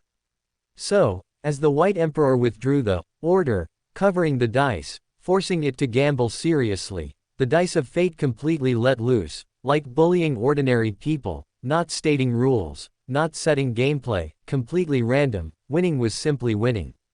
Swish swish swish. The dice of fate's movements created afterimages, and the 108 bizarre faces on the dice showed different red dots. The river of fate seemed to churn with waves due to the chaos of fate. You agreed yourself. The White Emperor saw that the dice of fate had agreed to his gameplay. He closed his eyes. In the spirit world, that pure white light began to simulate the trajectory of the dice of fate's changes using data from the entire spirit world. Vast computing power began to construct an orderly model of fate. This was still a gamble between the hermit and fate, different from the previous card playing, relying on authority to cheat. Now the hermit began to simply guess the numbers, simulating the process of fate's changes, and guessing the results of fate's changes. At first, the White Emperor lost more often than he won, quickly losing back all the chips he had previously won. But he didn't care. As the White Emperor of the North Continent, a hegemon above the seven lights of the spirit world, he had plenty of chips to lose. Even if he had to lose, he would lose the fate of others. He had quite a few subjects. But, gradually, the White Emperor's guesses became more and more accurate.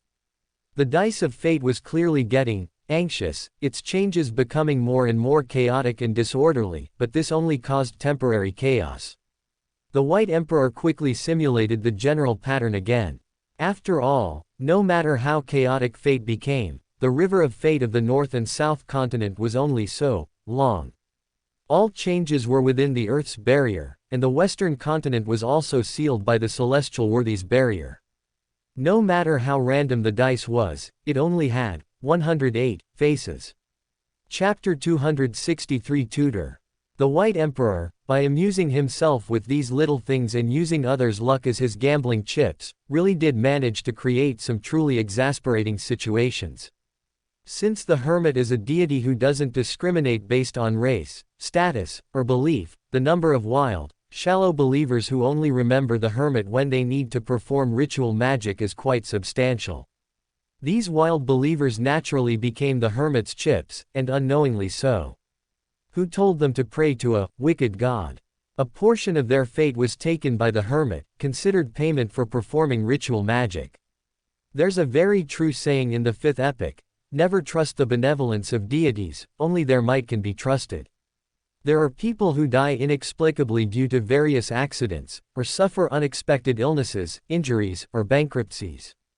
But there are also some who, due to various accidents, become rich overnight, are appreciated by important figures, encounter unexpected love, and embark on different life trajectories.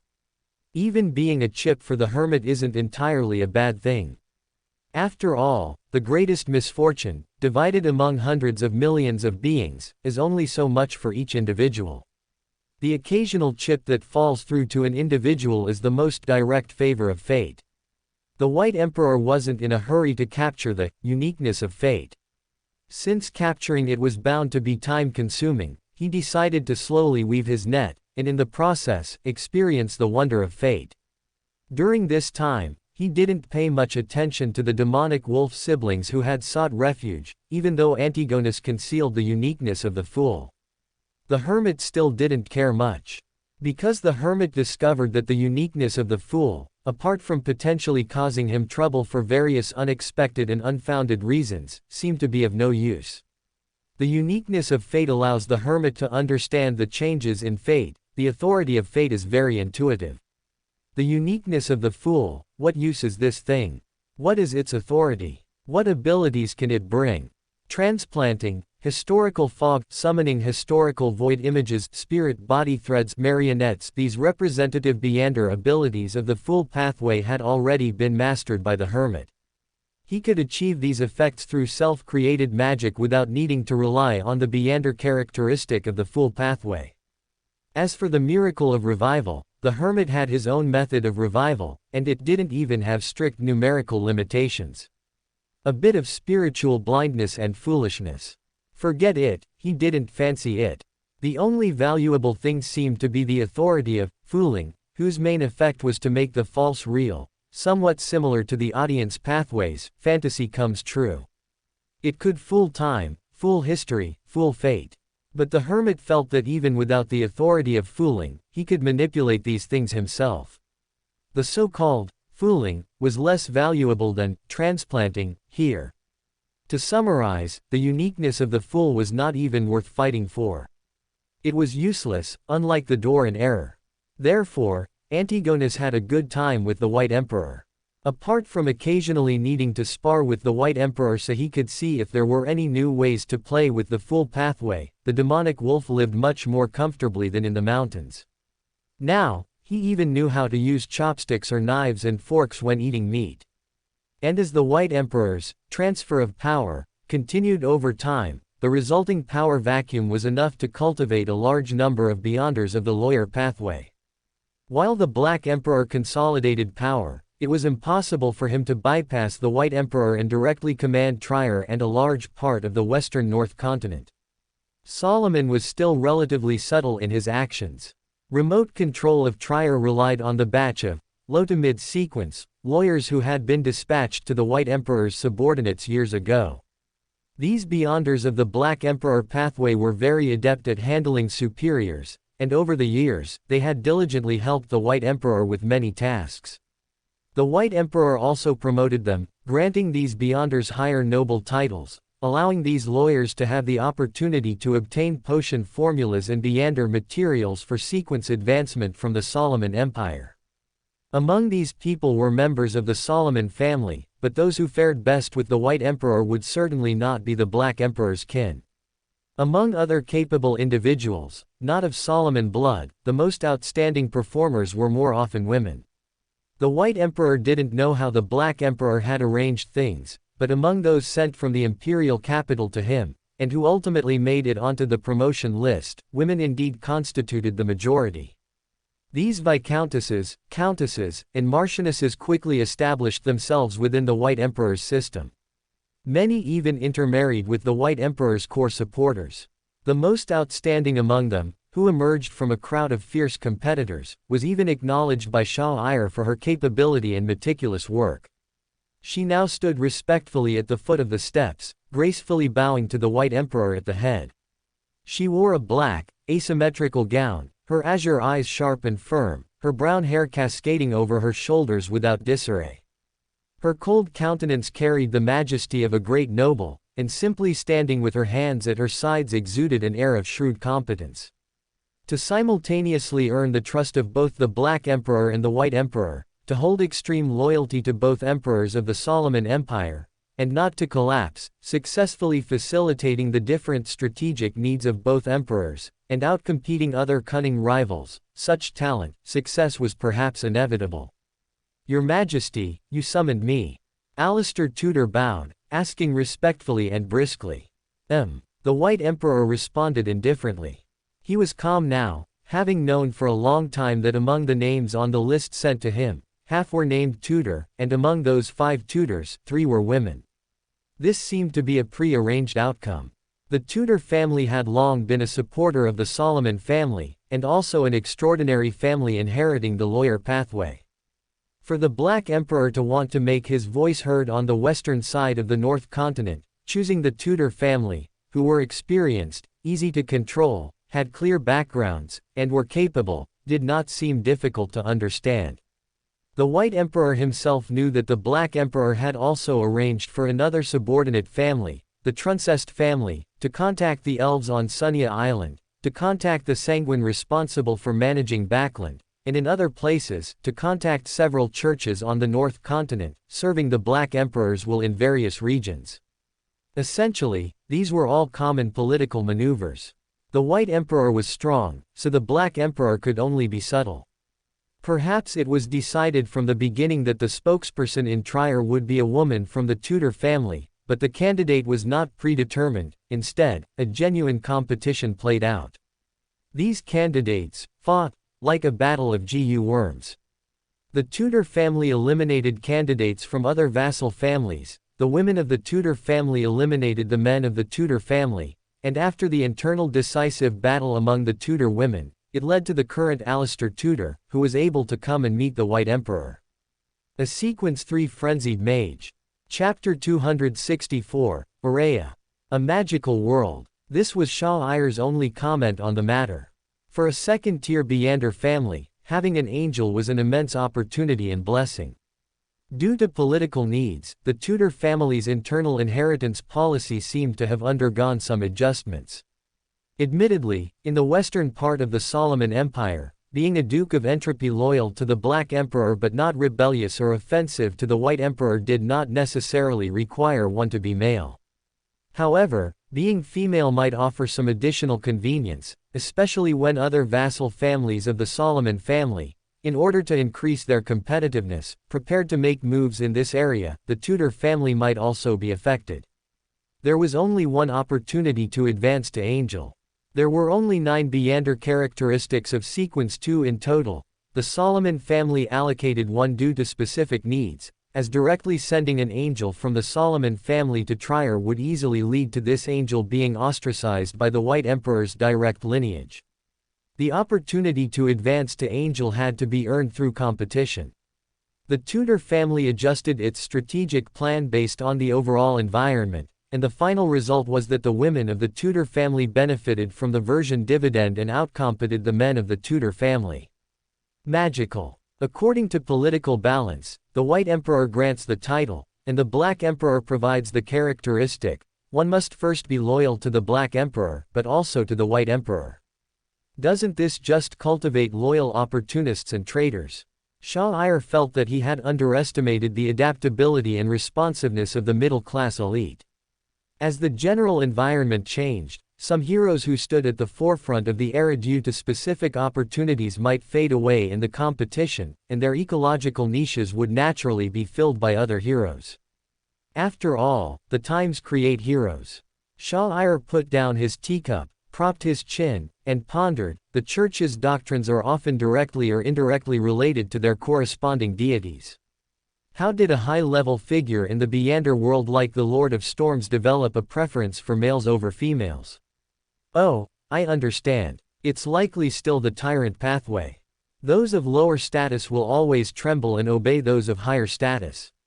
The extension of this pathway characteristic into real life means that ordinary storm believers, apart from their wives and children, don't seem to have anyone else who would obey them.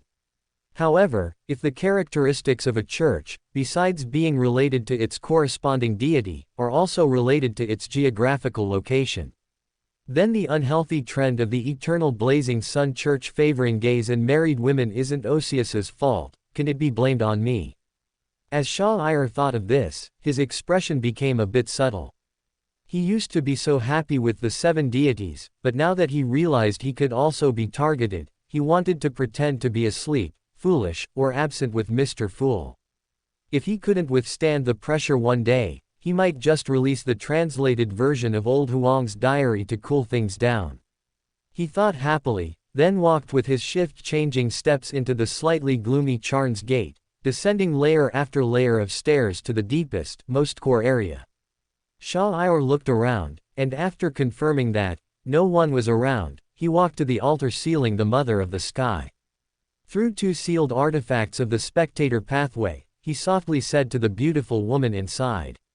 You might have noticed. The death god uniqueness is now in my hands. Shah Ayer's voice was very soft, and there was a certain distance, but the woman, who was within 2 layers of sealed artifacts, immediately opened her profound eyes. Her originally vacant and spiritless eyes now showed a hint of spiritual energy. Seeing this, his lips curled slightly upwards. Choosing a suitable meander pathway is truly a headache. In Demir Harbor, Shah Ayer spent a long time choosing among the all 5 families, and finally found that Spectator was the most interesting. He walked naturally on this colonial island, not too eagerly searching for local delicacies, as there were few delicious foods on Earth he hadn't tasted. Let's pretend to be a sequence 5 for now. I've already decided on a name, Araya Had. In a restaurant at the port, Shah Ayer bought some local cured meat, tied the package with a rope, and hung it on his waist. He then sauntered towards the famous Flying Fish Bar. At the entrance, he saw a German sparrow, who was adjusting his hat as he entered. Frankly, Shah Ayer thought German looked a bit handsome now. And your somewhat adorable personality is actually quite suitable for becoming the Lord of the Mysteries. If you had Solomon's imperial personality, I would kill you right now. For some reason this time, the affection Shah Ayer felt for Klein, for his fellow countrymen, had somewhat faded. Perhaps it was due to the mindset brought by being the White Emperor, or perhaps it was because he had been a god for quite some time. But he felt that he could still relax and try to experience what it was like to be an ordinary person. It wasn't hard to understand why their feelings had faded. After all, he and Klein weren't friends in the practical sense. His emotions had always been based on one-sided impressions. Shah Ayer walked to the bar entrance and glanced at the wanted posters. King of the 5 Seas, £800,000, Queen Mystic, £2 million. They dared to offer a bounty for an angel with such little money. Huang Beibei, too gentle. Damn Navy. Noisy sounds came from inside the tavern. Shah Ayer walked in and saw German Sparrow knocking down a pirate who was engaged in forced buying and selling. German didn't give the other party a chance to react. He forcefully kneed him in the lower abdomen, pointed his revolver at the man's head, but didn't fire. Instead, he delivered a left hook, knocking out the man's teeth and covering his mouth in blood.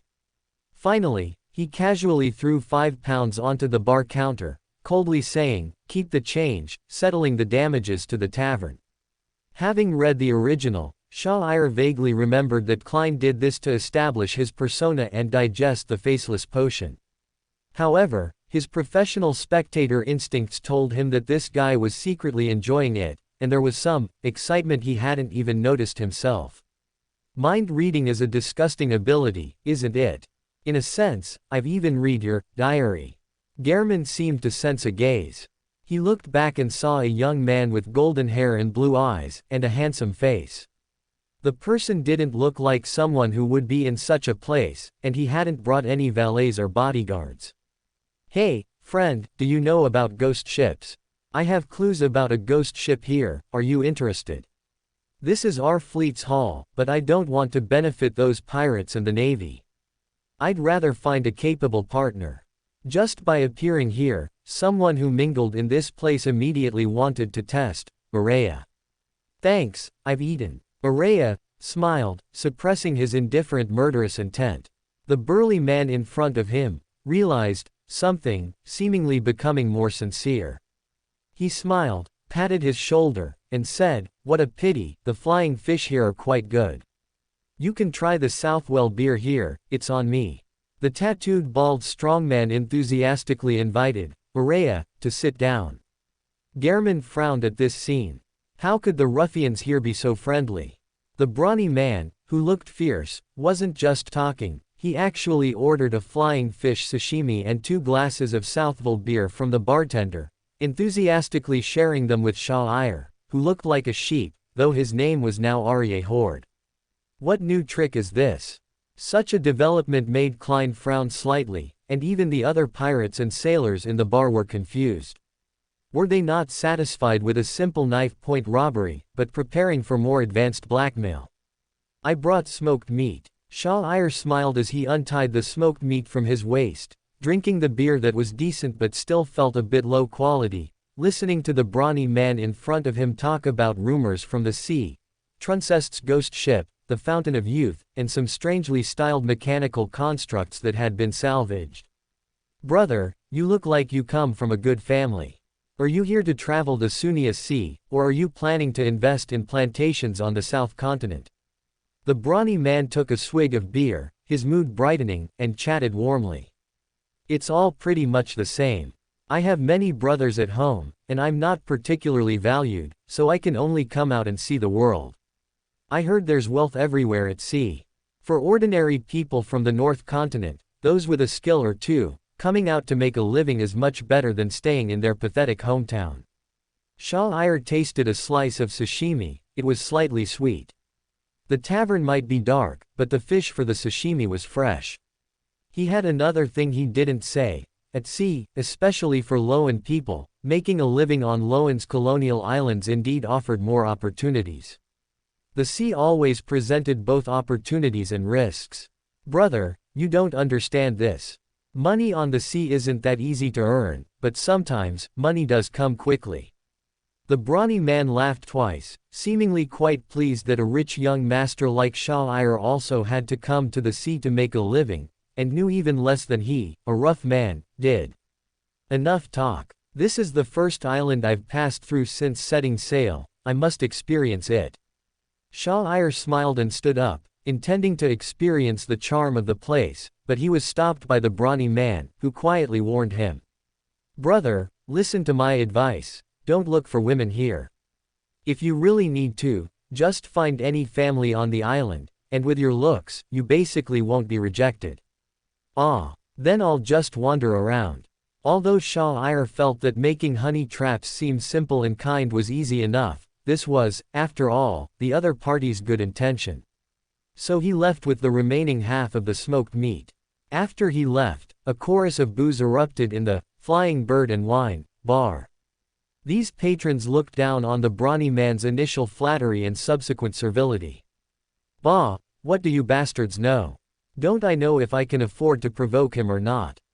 What are you yelling about? If you've got the guts, go yourself."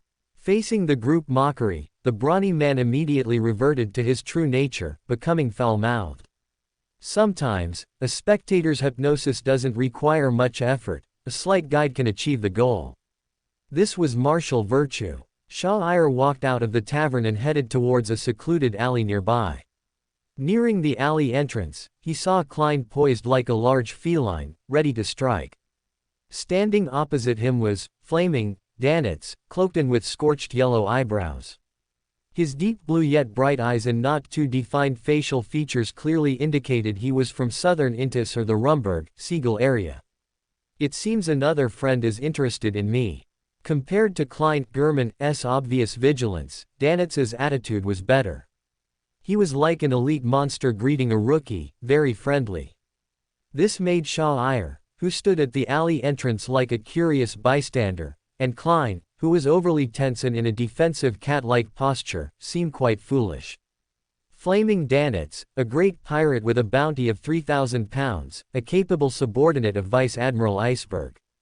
Shah-Ir began to recite Danitz's personal resume. He found it quite amusing. There were many transmigrators in the world of mysteries, each taking a different path. His peers all knew that Danitz's life savings were in Byam, yet no one had actually gone to steal the stack of property deeds from Mr. Maid. It seemed the treatment for exchange students here was still too good. "You're quite perceptive, kid. I'm so low-key, yet you still discovered me." Danitz's grin at this moment was harder to suppress than an AK. He appreciated the other party's straightforward style. He was generally quite low-key outside, rarely showing off his bounty, and never actively mentioning his close relationship with his captain. But now it seemed his reputation had spread. The other party's demeanor clearly wasn't deliberate flattery, he genuinely felt that way, acknowledging his close relationship with the captain. While Danitz was feeling smug, Klein's gaze towards Danitz also changed. Was this guy really worth 3,000 pounds? Was money on the sea really that easy to earn? If it weren't for the unknown Shah-Ir still being there, Klein would have already moved, directly taking down Danitz to claim the bounty. After all, a pirate with such a high bounty couldn't be a good person. Taking him down was always better than letting him go. The One King, Two Generals of the Sea have always been the focus of men's fantasies and the center of discussion in taverns or salons. Even though it's now One King, Three Generals, it doesn't diminish Vice Admiral Iceberg's charm and renown. Shaw Iyer said with a smile. If he had the chance, he wouldn't mind spending some time with Vice Admiral Iceberg, observing her personality model. If her personality wasn't entirely consistent with his usual understanding, that would be even better. He had very little sense of reality when interacting with people now. Bullshit. You're also admiring my captain's beauty. The smile on Danitz's face vanished. Just as he was about to unleash some fiery power to make the young man in front of him understand what a famous pirate meant, all the hairs on his body stood on end. He quickly turned around, looking towards the source of the danger. A great pirate. It's truly an honor. Klein flexed his wrists, exuding the aura of a top predator. He had decided to fully embody his persona, taking down everything he could and becoming a dangerous, cold bounty hunter. What's wrong with this guy? Danitz suddenly felt a little panicked. He felt that the person in front of him was no longer a rookie adventurer, but a monster filled with wriggling hunger, eager to devour him, soul, flesh, and all, alive. A crew member of Vice Admiral Iceberg. Why are you here? Klein interrogated him coldly. As he spoke, he glanced at the alley entrance. He saw nothing. Had he already left? He frowned, but didn't pursue, focusing instead on the 3,000 pounds in front of him. I'm on vacation, Danitz said reluctantly, feeling a bit humiliated. At this moment, Shaw Iyer, who was using psychological invisibility and crouching in the corner, looked at the wriggling hunger on Klein's glove and couldn't help but lick his lips. 300 years on the Western continent. Shaw Iyer's nascent appetite, under the self-restraint of a spectator, did not manifest. He suppressed the darkness in his heart so well that even a top-tier sealed artifact like the wriggling hunger, a sequence 2 item, didn't detect how dangerous the monster crouching against the wall was. Klein was also temporarily affected by psychological invisibility, which diluted his focus on Shaw Iyer. He treated him as a random, inconsequential NPC without a health bar or bounty, who just appeared on the road. Instead, it was Danitz, the elite monster, who was forced to bear too much undue pressure. It's not very interesting. Shaw Iyer watched for a while, then turned and left. He had no intention of revealing himself to Klein or finding an excuse to team up, that would only make both their journeys boring. Compared to that, it was more interesting to do his own thing. He strolled to the seaside, looked at the vast ocean, confirmed his direction, and then simply drew a runic array on the ground. At the center of the array was a cold, lashless eye. The ritual was implicitly directed at the hidden sage. As his spirituality activated, the drawn eye blinked, and the door to the spirit world opened. Shaw Iyer teleported directly to the nearest Bansi Island. It's still a bit troublesome. Next time, it would be easier to engrave runes on a runestone in advance. He complained, then walked in the direction he remembered. What used to be ruins had now become the Bansi Port Telegraph Office. The 2 duty officers, a man and a woman, and the customers coming and going to handle business, all ignored Shaw Iyer as he walked in close to the wall. Shaw Iyer politely asked the lady at the front desk, "Excuse me, where is the archive room?" "To your left, the 3rd room." The lady answered Shaw Iyer's question, then continued with her work. "Thank you." He nodded and walked straight into the 3rd room on the left, where he saw a dense collection of thick documents in the archive room. At times like this, I just need to follow my intuition and choose whatever makes me uncomfortable. He easily found what he needed. Telegrams forwarded to Shaw Iyer, accumulated over the years and mixed in with stacks of other telegrams. They were all piled in a corner of the room, covered in a layer of dust, and the paper looked somewhat old. He picked up the first one, though it might not be the very first in a true sense, as many archives here might have been destroyed due to accidents. The first day of the first lunar month. I'm glad to use this calendar again. The traditional and retro lifestyle of the Western continent is more moving than that of the North continent. But unfortunately, I can no longer enjoy various advanced or feudal rituals or customs. The Great Purge that occurs here every 300 years always easily erases all hope and complacency in my heart. I even feel that using this somewhat childish speaking style is a form of mental relaxation. Getting back to the point, why is it 300 years? Because 300 years is precisely the time it takes for a generation of those who have integrated with the Great Tao to perish. Saints do not die, and bandits do not cease. Although it might disappoint you, those who can reach the brink of integrating with the Great Tao purely through the Sephira pathway, relying on Sephira contamination without Beander characteristics, reach the most evil among the most evil. The rules of the game here dictate that only the most vicious, cunning, and unprincipled cultivators can reach this stage by stepping on the corpses of other cultivators. Not following the potion path, not relying on Beander characteristics, and directly contacting the Sephira is itself a huge challenge to humanity. The mental state of those who have integrated with the Great Tao is extremely poor. During their lives, they must suppress the Sephira's rampage, and after death, their souls will merge into the Sephira, enduring eternal torment until the last shred of spirit or insight is worn away. Their lifespan is generally less than 300 years. Before these Tao integrators die, even if the Sephira doesn't rampage, they themselves will be the rampaging Sephira.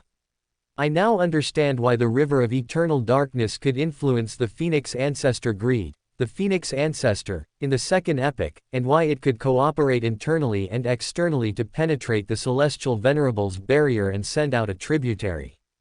I also understand why there are several Tao integrators on the Western continent, and why they need to join forces to suppress the City of Calamity. This is a veritable Asura field. When the Tao integrators are alive, people on the Western continent die. When the Tao integrators are dying, people on the Western continent die. When new Tao integrators appear, people on the Western continent still die.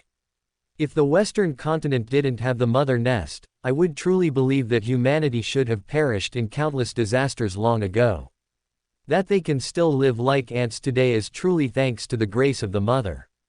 A major divine war every 300 years is not a simple standoff, but a true life and death divine war, something rarely seen on the North and South continent. Because of Beander characteristics. Some sects on the Western continent don't have Beander characteristics of sequence 2 or higher, while a very few sects have 1 or 2. This leads to an unfavorable outcome. Some Tao integrators can only live for 200 to 300 years, but others can rely on high sequence Beander characteristics to endure the Sephira's erosion for a longer time, and even, with the accumulation of time, expand their control over the Sephira, gradually leaving other Tao integrators behind. This is unacceptable. Therefore, there must be a divine war every 300 years, and the dying Tao integrators will take other Tao integrators with them. The intensity of the war is tragic. The 300 years ruled by several Tao integrators accumulated too much blood and hatred. The Tao integrators know they can only live for 300 years, and their relatives and dependents also know they only have 300 years. So, pressing down layer by layer, the intensity of the war every 300 years is even more tragic than the war between the ancient sun god and the Rose Redemption.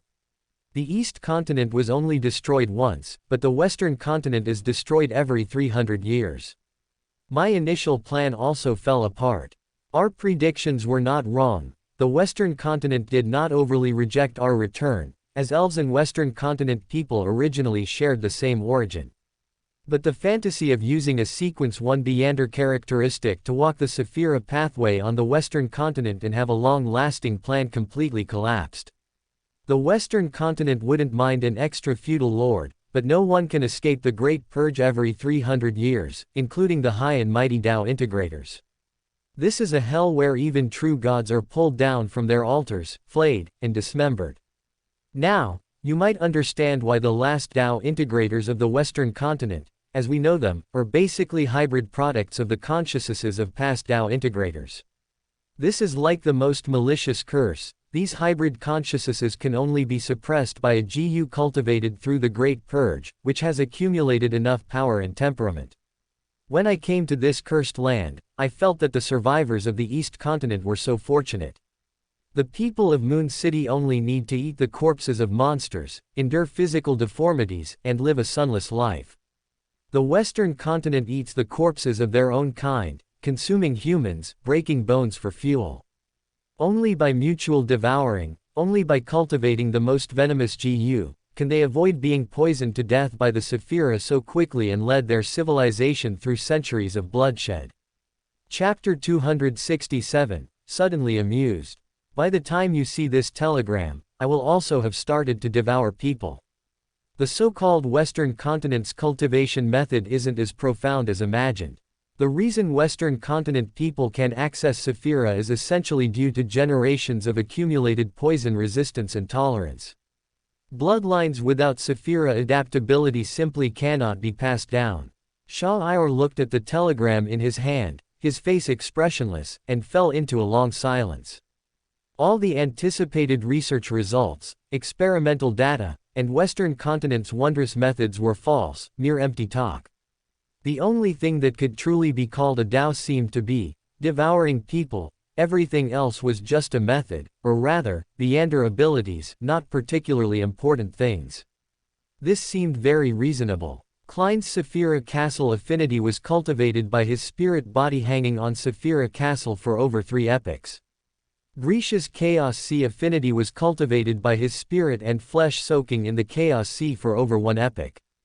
People on the Western Continent didn't have such conditions, so they could only rely on generations of natural selection, generations of targeted mutation.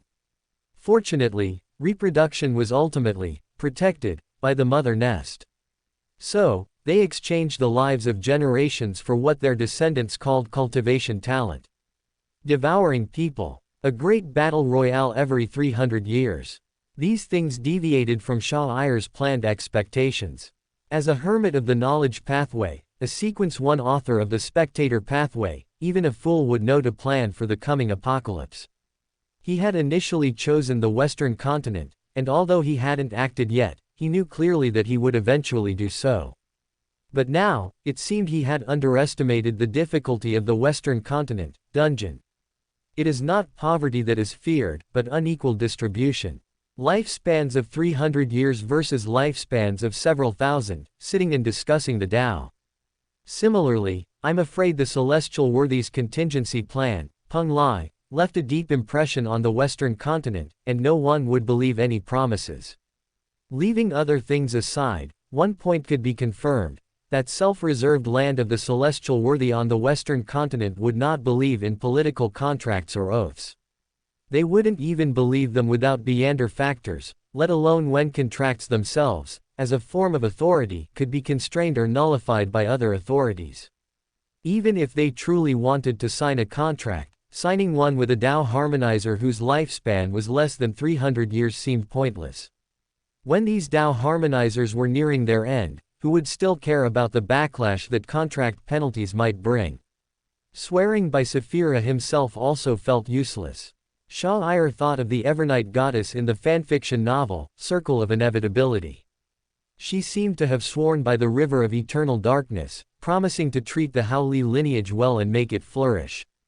If she broke the oath, she would sink into the river of eternal darkness. Regardless of the freedom of this oath, whose Howlee lineage isn't the Howlee lineage? Even if the internal bloodline was completely changed, as long as the signboard was still held up, even if it was a small branch signboard, it wouldn't count as breaking the agreement. These were minor issues. Based on Shah Iyer's understanding of the Evernight goddess, this woman wouldn't, for no reason, make the original Howlee lineage suffer terribly. In her eyes, perhaps the Night Church and the Howlee lineage were no different. In the end, they would all become the Eternal Darkness Church, all tools for collecting faith. What he was truly thinking was, even if the Evernight goddess openly violated her oath, would she be punished by the oath? The core power maintaining the oath was the river of eternal darkness, but could the Evernight goddess, who had already advanced to eternal darkness, an outer deity, still be backlashed in this way? By the same logic, would the primordial God Almighty and the Son of Chaos, nation of disorder, outer deities who possessed the authority or symbols of order, be punished for violating contracts they themselves stipulated? Would I punish myself? The shadow of order certainly has a way to circumvent this, and the primordial God Almighty is probably the same. By the same logic, Sequence Zero's Son, the subordinate authority of contracts under the authority of order, states on the blasphemy slate that once a contract is signed, even outer deities without corresponding symbols would be strongly bound. Was this something the primordial God Almighty released to full college students? For a contract to be enforced, it requires power as a guarantee. If the power comes from Sequence Zero's Son itself, and the target violates a Beander contract, they might receive a super strong divine buff, dealing a countering effect when attacking the opponent. But truly binding those of the same level feels like nonsense. Which Sequence Zero doesn't have some special authority to nullify contracts? Death can even temporarily make Beander characteristics die, so temporarily making his own contracts die seems very simple. Binding outer deities without corresponding symbols, because it's too fake, it actually seems real. Referring to the Sun Pathway Sequence 3 contract, which can bind angels, its core is the power of Sequence Zero's Son. Even if the Sequence Zero position is empty, as long as the uniqueness exists, it will naturally uphold the execution of the contract. This is the instinct of authority. Then, the power to bind outer deities must come from the Chaos Sea, right? Such an orderly, advice-listening Son and God Almighty would surely be very appreciative when he revives. The whole world doesn't keep its promises. Shah-Ir even thought of the Mother Goddess on the moon. The Mother Goddess regenerates once, and the contract isn't refreshed. Isn't that cheating? What does the contract signed by the previous Mother Goddess have to do with me, this Mother Goddess? Mystical connections can be refreshed through regeneration, but sacred contracts cannot. The Lord of the Mysteries is so powerful that he can slightly modify God Almighty's flawless contract.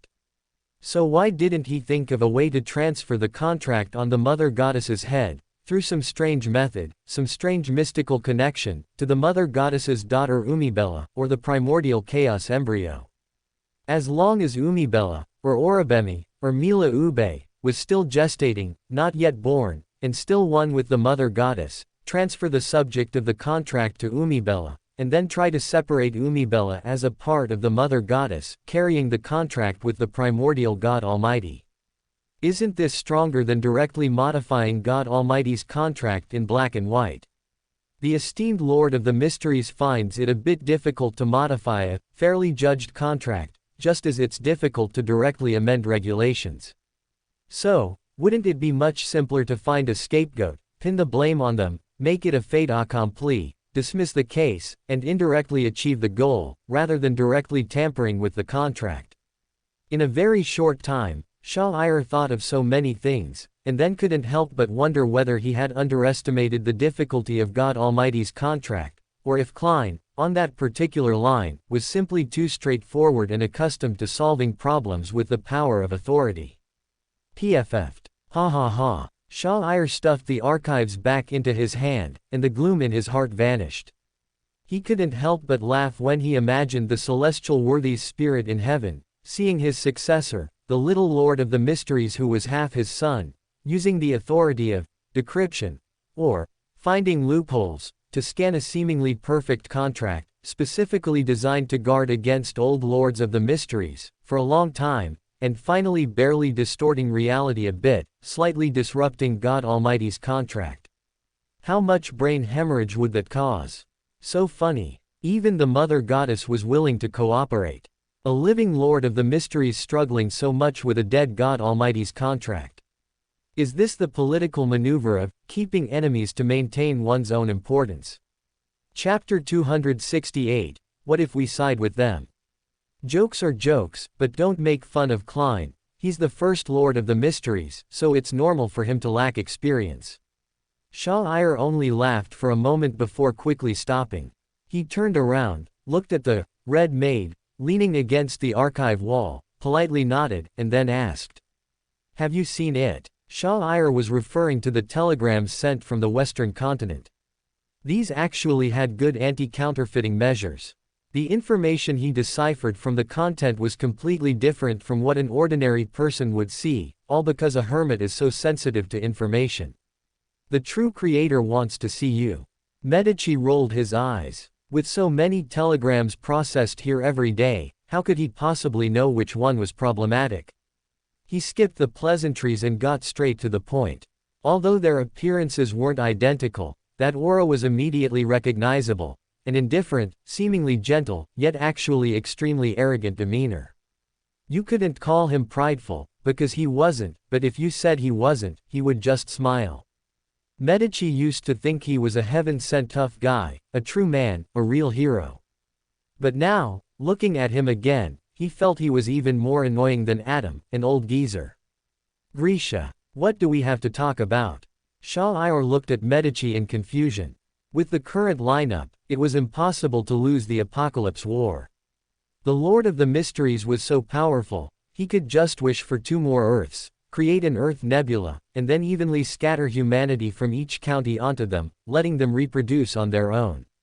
Wouldn't that be fine? Damn it. Hearing this guy call the true creator's real name to his face, Medici confirmed he hadn't mistaken him.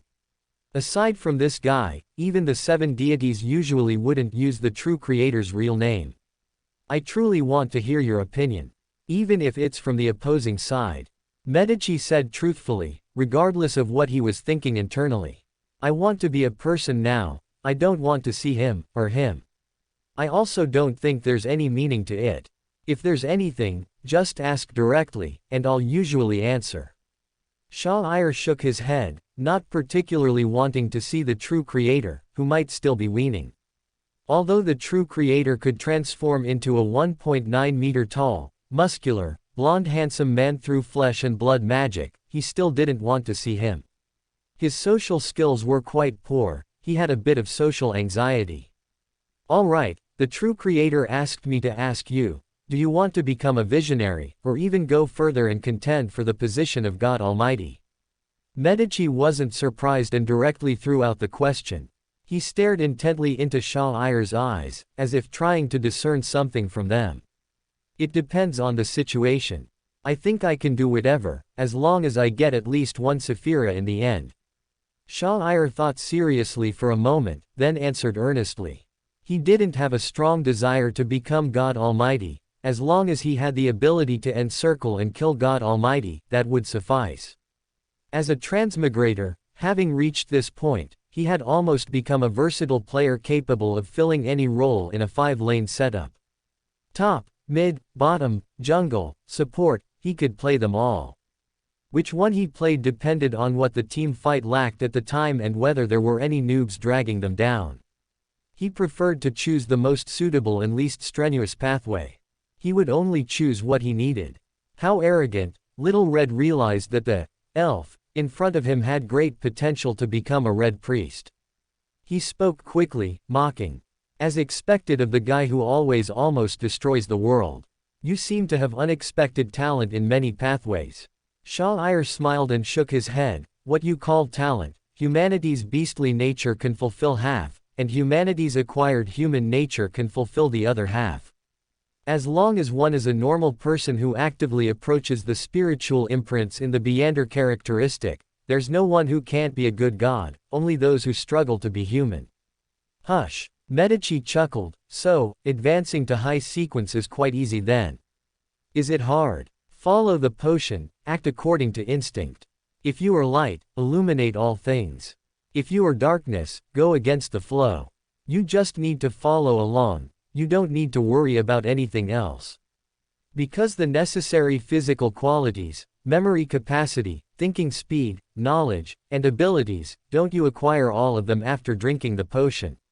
Shah-Ir genuinely felt that, apart from the deep blue, there was no simpler extraordinary system.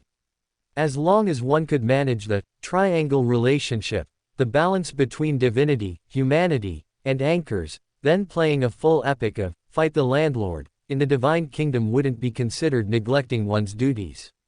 Medici, a natural mythical creature, couldn't respond to this, because he was born a flame giant and later indeed followed the sun, becoming a king of angels quite smoothly. Although he failed his promotion match, it was because someone sabotaged him, not a fault of his own. Cough cough, let me be more direct. What if we side with the Fasak Empire? Little Red coughed, trying to remain calm, but still secretly a bit expectant of Shah Ayer's reaction. Are you serious? Does your true creator approve? The spectator ignored Little Red's little actions, a hint of something unidentifiable in his tone. We can only support the Fasak Empire. Medici's expression became serious. Although the Einhorn family had once had a tiny bit of friction with the Medici family, the God of War Church ultimately held the main say in the Fasak Empire. That makes sense. And honestly, I've never thought that a seal in the East Continent that couldn't even trap a king of angels could keep the true creator trapped inside. If the seven deities didn't maintain their tacit understanding, I feel like the true creator could come out at any time he wanted. Shah Ayer said, then seemed to recall something, taking half a step back, a hint of solemnity appearing in his eyes as he looked at Medici. It is known that for a sequence 0, first grasping a Sephira, then accommodating other uniquenesses and adjacent sequence 1s, is the optimal solution.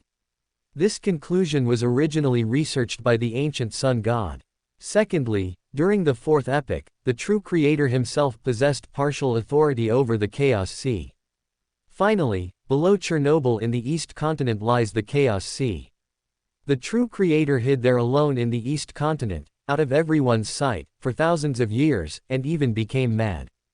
It's hard to say he wasn't secretly cultivating behind everyone's backs. Normally, the true creator should have retreated, all the way to the circle of inevitability, and continued to retreat. But this is like the Hengshui model, the hermit rose early. Who knows if these guys secretly followed suit? Scary. Although I know it's impossible, I still want to ask. Did your true creator never consider a peaceful handover? Shah Ayer remembered that one viewpoint was that Grisha wouldn't mind abdicating if it meant saving the world.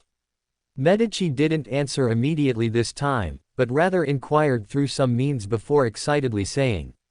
The true creator said, if you understand the civilization of their country, then you should know, it's impossible. Things obtained through bloodshed can only be relinquished through bloodshed. The war angel laughed heartily at that moment. Let me explain. Because I haven't transmigrated, when it comes to authorities and such, I pretty much write whatever comes to mind, and sometimes things inexplicably get muddled. I haven't denied the authority of order. Saying that the records on the blasphemy slate are meant to deceive college students or whatever, it's just that I feel there's a trap in the true God's contract binding the outer deities. It might have borrowed power from the Chaos Sea, which would accelerate God Almighty's revival. I also don't know if violating the oath made to the river of eternal darkness, after night became the eternal darkness, is useful or not. I just feel that an outer deity breaking a contract and falling into the river, well. Finally, I didn't say God Almighty's contract is waste. I just think there are always more solutions than problems. When encountering an issue, one can try a different approach. For example, if God Almighty's contract content can't be changed, as it involves God Almighty's authority, it would be very difficult to confront it directly or tamper with it in that aspect. So, let a part of the Mother Goddess temporarily become the Mother Goddess, then violate the contract.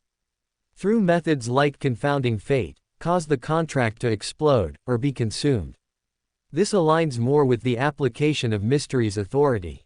Circumventing it, using cleverness instead of direct confrontation. After all, it's about mysteries. A living ghost shouldn't be stumped by a dead God Almighty. In any case, some things I just wrote haphazardly, because it's been a long time since I read mysteries, and I've read so many other messy novels in between, so I'm a bit confused. Ahem, these are all normal ramblings. Tonight's update, if I can make it, I'll post it. I'll have an idea if I can finish writing by around 11 o'clock. Don't stay up late, it might be delayed. Just check tomorrow. Chapter 269, Trapped by Capital. That works too. Shah Ayer could tell that Medici truly wasn't afraid of a fight, so he accepted it calmly. Only the all 5 families needed to fight like cornered beasts. This also aligned with his usual style. The more critical the situation, the tougher his stance. He didn't necessarily want to be God Almighty, so he didn't care, but his earlier speculation had genuinely frightened him. When he used to go mad, he didn't think much of it, always believing he could clean up his own mess, or at worst, die before causing too much trouble. Now, suspecting others of going mad, he was truly scared, fearing some hothead might try to emulate him, fail to control it, and drag their feet when it was time to die, waiting for others to clean up. Medici looked at Shah-Ire and felt inexplicably deflated. He looked at Shah-Ire and said helplessly, "My dear White Emperor, aren't the Hermit and Paragon pathways good? Don't you use them quite skillfully? Why do you insist on getting involved in everything? You don't understand." Shah-Ire just smiled, offering no reply. There was something special about him, whether it was a transmigrator's cheat or something else. Shah-Ire felt utterly insecure unless he had more contact with authorities like time, space, mind, fate, knowledge, chaos, and creation. He'd be thrilled if he turned into a bug one day and the world fixed him. If a disaster truly struck, perhaps only God Almighty and the celestial worthy could protect him. All right then. Medici wasn't disappointed by Shah-Ire's lack of response. After all, that was the hermit's nature. Matters concerning his own secrets were never spoken of, and he was relatively cold. However, on this point, there was nothing to say. Sequence 0 existences were mostly like this. The Red Angel felt that the Hermit and the Angel of Imagination, Adam, definitely had many topics in common. Both were individuals who could sacrifice allies without hesitation to complete a pawn exchange, depending on the situation. As for why they didn't sacrifice themselves, Little Red curled his lip in disdain. These guys always thought they were more useful than others and couldn't be sacrificed casually. I have a curious question. Does the decline of the Sauron family have anything to do with you, or rather, the Iron and Blood Cross Order? Seeing the conversation nearing its end, Shah-Ire asked offhandedly. Guess. Medici chuckled, revealing a mischievous expression. Quite capable. Shah-Ire praised him. As expected of a former king of angels, although he lost the promotion match, his achievements were not at all superficial. The Sauron family has declined. Medici felt worse than eating bitter gourd when Shah-Ire praised him. I can see that. Shah-Ire's tone was calm. He had known this for a long time. They are also your descendants. You should have the ability to intervene, shouldn't you? Medici recalled past events and suddenly spoke. They haven't all died out. Besides, aren't there still angels? Shah-Ire remained indifferent. Perhaps a temporary decline caused some loss of the Sauron family's Beander characteristic, but this did not affect the Sauron family's survival and honor. The so-called title of royalty was not such a precious thing and was not worth caring about. Allowing Rosal Gustav to overthrow your own bloodline, HMPH, I really don't know what expression that woman Sauron would make if she knew. Medici cackled twice, and his figure vanished into a flash of fire. Even God Almighty can die. Even Peng Lai can perish. What about others? Shah-Ire also turned to leave, but stopped abruptly before exiting the door. If Bansi wasn't haunted, would Mr. Fool's journey be a bit incomplete? Time flew by, and night fell in an instant. The telegraph office was already closed by then, but Shah-Ire still remained inside. As for the aura of corruption, it wasn't particularly strong. The celestial worthy's barrier was still very sturdy most of the time. After all, Saphira Castle was constantly patching up the holes. He sat in a chair in the telegraph office, a book with illusory feathered snakes coiling around its surface appearing in his hand. His fingers tapped rhythmically on the telegraph machine. Behind him, the old wooden door began to emit an ominous aura, as if dark red bloodstains were dripping down the wall, and the smell of blood began to spread throughout the room. This won't do. I'm just covering someone else's night shift. I don't want to moonlight as a cleaner. Shah-Ire opened the feathered snake book in his hand, and the entire room instantly became incredibly quiet. It wasn't the quietness of no one speaking, but rather as if a coffin had enveloped the place, a truly quiet, where no one spoke. Even the bloodstains seeping from the wooden door seemed to congeal. All activity appeared to lose meaning in the face of death. It's not just the door that excels at sealing. He directly tore off a few illusory pages that floated into the air. These papers turned into tiny white fluff and fell onto the door. The old wooden door slowly turned white, and the dangerous aura also became calm. The cost was that inside the pages, in addition to faint yellow grease, some dark red bloodstains appeared. It wasn't a big problem. He wasn't going to accommodate the death uniqueness anyway. At worst, he could find a powerful marauder later to help steal the corruption out. Shah turned the contaminated page and saw a dark red drawing copied on the back, a bridge, a tram, and a swollen girl covering her face with a fan. The elements were too numerous. Shah focused on the clothes that could still be discerned among the tentacles, a yellow and black silk dress, not a cheongsam with more elements. He flipped through a few more pages, but separated by a door, the observable things were truly limited.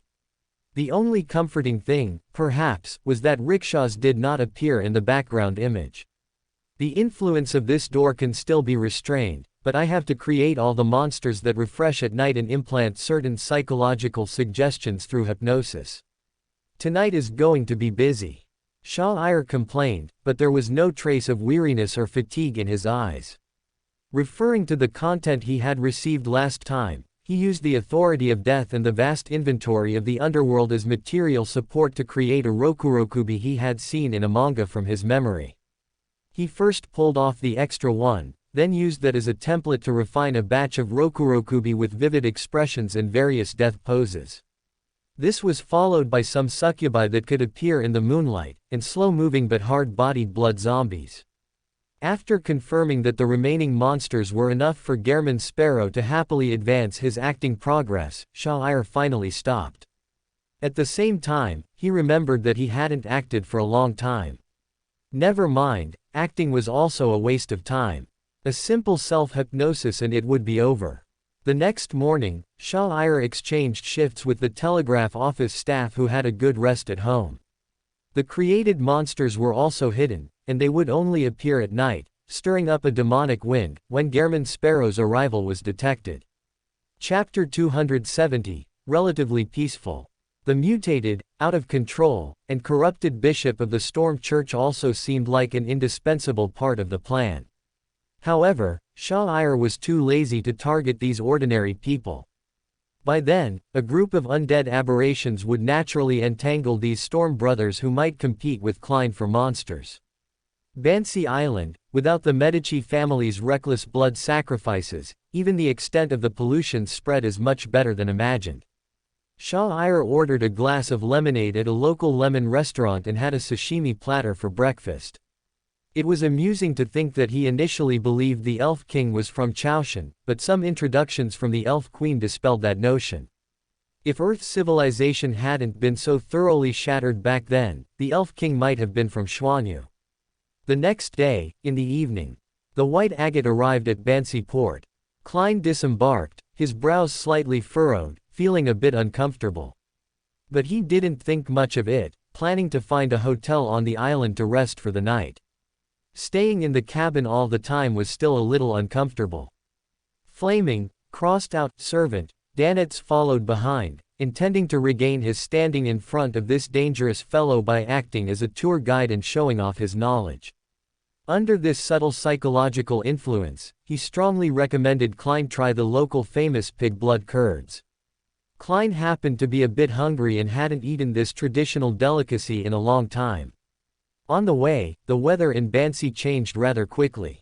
Danitz continued to show off, "Don't understand. This is Bansi's special weather. The island is located in a zone of drastic climate change, often experiencing earthquakes, storms, and heavy fog." Klein believed him, but to maintain his persona, he merely nodded coldly and calmly. The fog gradually thickened. Hopefully, when cutting blood zombies tonight, Danitz would be able to combine the ancient primitive worship here and recognize that those flying heads and blood zombies might have come from the unfortunate innocent people sacrificed by the early island natives. January 10, Monday. Tarot Club. In the ancient palace above the grey mist, Shah once again arrived at these familiar places. "Good afternoon, Mr. Fool. Good afternoon, Mr. Angel."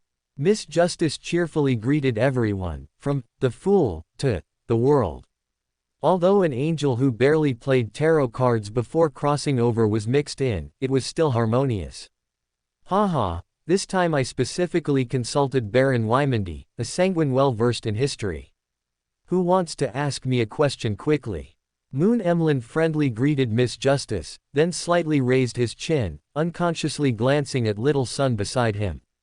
"Mr. Fool, I have 3 pages of Rosal's diary."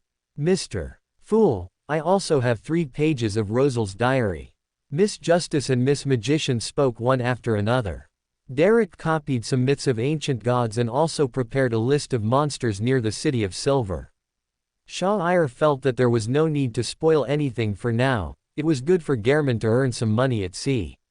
So, he maintained his usual bystander attitude. Klein quickly obtained the diary and the legends of the ancient gods. He quickly skimmed through it, discarding some worthless content. It was nothing more than Rosal receiving some secret help from foreign forces during his rebellion, but the Great Emperor always remained vigilant. The rest was the Great Emperor's process of making money through wisdom and inventions. He didn't spare any ink, clearly writing about the huge gains brought by each attempt, which made Klein's Tao heart a little unstable. How many flaming Danitzes would that be? The legends of the ancient gods were even simpler. The confrontation between the pan-human faction and the non-human faction, the demonic wolf of destruction and the devil monarch trying to destroy everything. Lilith, praised as the embodiment of beauty, also had an ugly side, transforming into a mountain of flesh covered in various ears of wheat, spewing black fog, and creating various strange creatures, and so on. It also described Lilith wielding the red moon, capable of allowing the spirit world and reality to interact for a long time, releasing various terrifying monsters, depicting the image of the ancient gods as even more brutal than evil gods. Afterward, it was a simple transaction. Audrey finally obtained the main ingredient for the Sequence 7 potion. Seeing her excited look, Shah wasn't sure if she was happy for herself or for Susie. Audrey also purchased the mystical item, Lie, crafted from the faceless characteristic, gaining the ability to change her appearance and appropriately adjust her figure. This also surprised the young girl. Her lack of bargaining, however, somewhat hurt Alger, who had already considered various situations. As the middleman who worked hard, he could earn money only thanks to Miss Justice's promotion, and he didn't even earn as much as her pocket money. This was indeed a bit disheartening. He now somewhat missed the ordinary, noble girl who, though rich, knew very little about the mystical world at the beginning. After everyone completed their transactions, the angel remained the silent spectator. This seemed to have become a custom. Even when Klein needed a telegraph machine, he entrusted Miss Magician to help instead of asking the angel to do it. Fool, Klein surveyed the current tarot club, leaned back comfortably in his chair, and announced that the members of the tarot club could freely converse. As usual, Miss Justice was the most active, but when she was about to speak, she found there was nothing to say. Parties, leisurely psychology classes, and returning to Eastchester County were not suitable topics to share at the tarot club. Magician Furs was languid, still immersed in the relaxed state of the new year, her mind filled with easy daily life. She didn't even leave her bed to attend the tarot club, so she had nothing to say at this moment. Shah chatted with son Derek about the situation of the little boy Jack, learning that Loea had been taking care of him. For a moment, Shah even felt that Loea might raise that little boy as her own son. The sea has been relatively calm recently. Hanged Man Alger said with a smile. This means everyone still has something to gain. Shah chuckled along. The two exchanged glances, and just as they were about to discuss other topics, the world began to report the anomalies in Bansi to the Hanged Man. He seemed to really like using this trick. I heard that Bansi's ancient customs have revived, and a group of non-human monsters have appeared. There is a tradition of human sacrifice there, targeting an evil spirit called the God of Weather. Overseas, on the South Continent, and on various islands, there are many similar evil spirits. Although they seem to have been eradicated, they often survive in some strange state, and many people die inexplicably because of them. Alger, upon hearing this, also recalled Bansi's situation. What you mentioned is one situation. Another is that the evil spirit worshipped locally has been secretly swapped out. You know, as the strongest Orthodox church in the central Sunni Sea, the Storm Church also has many enemies.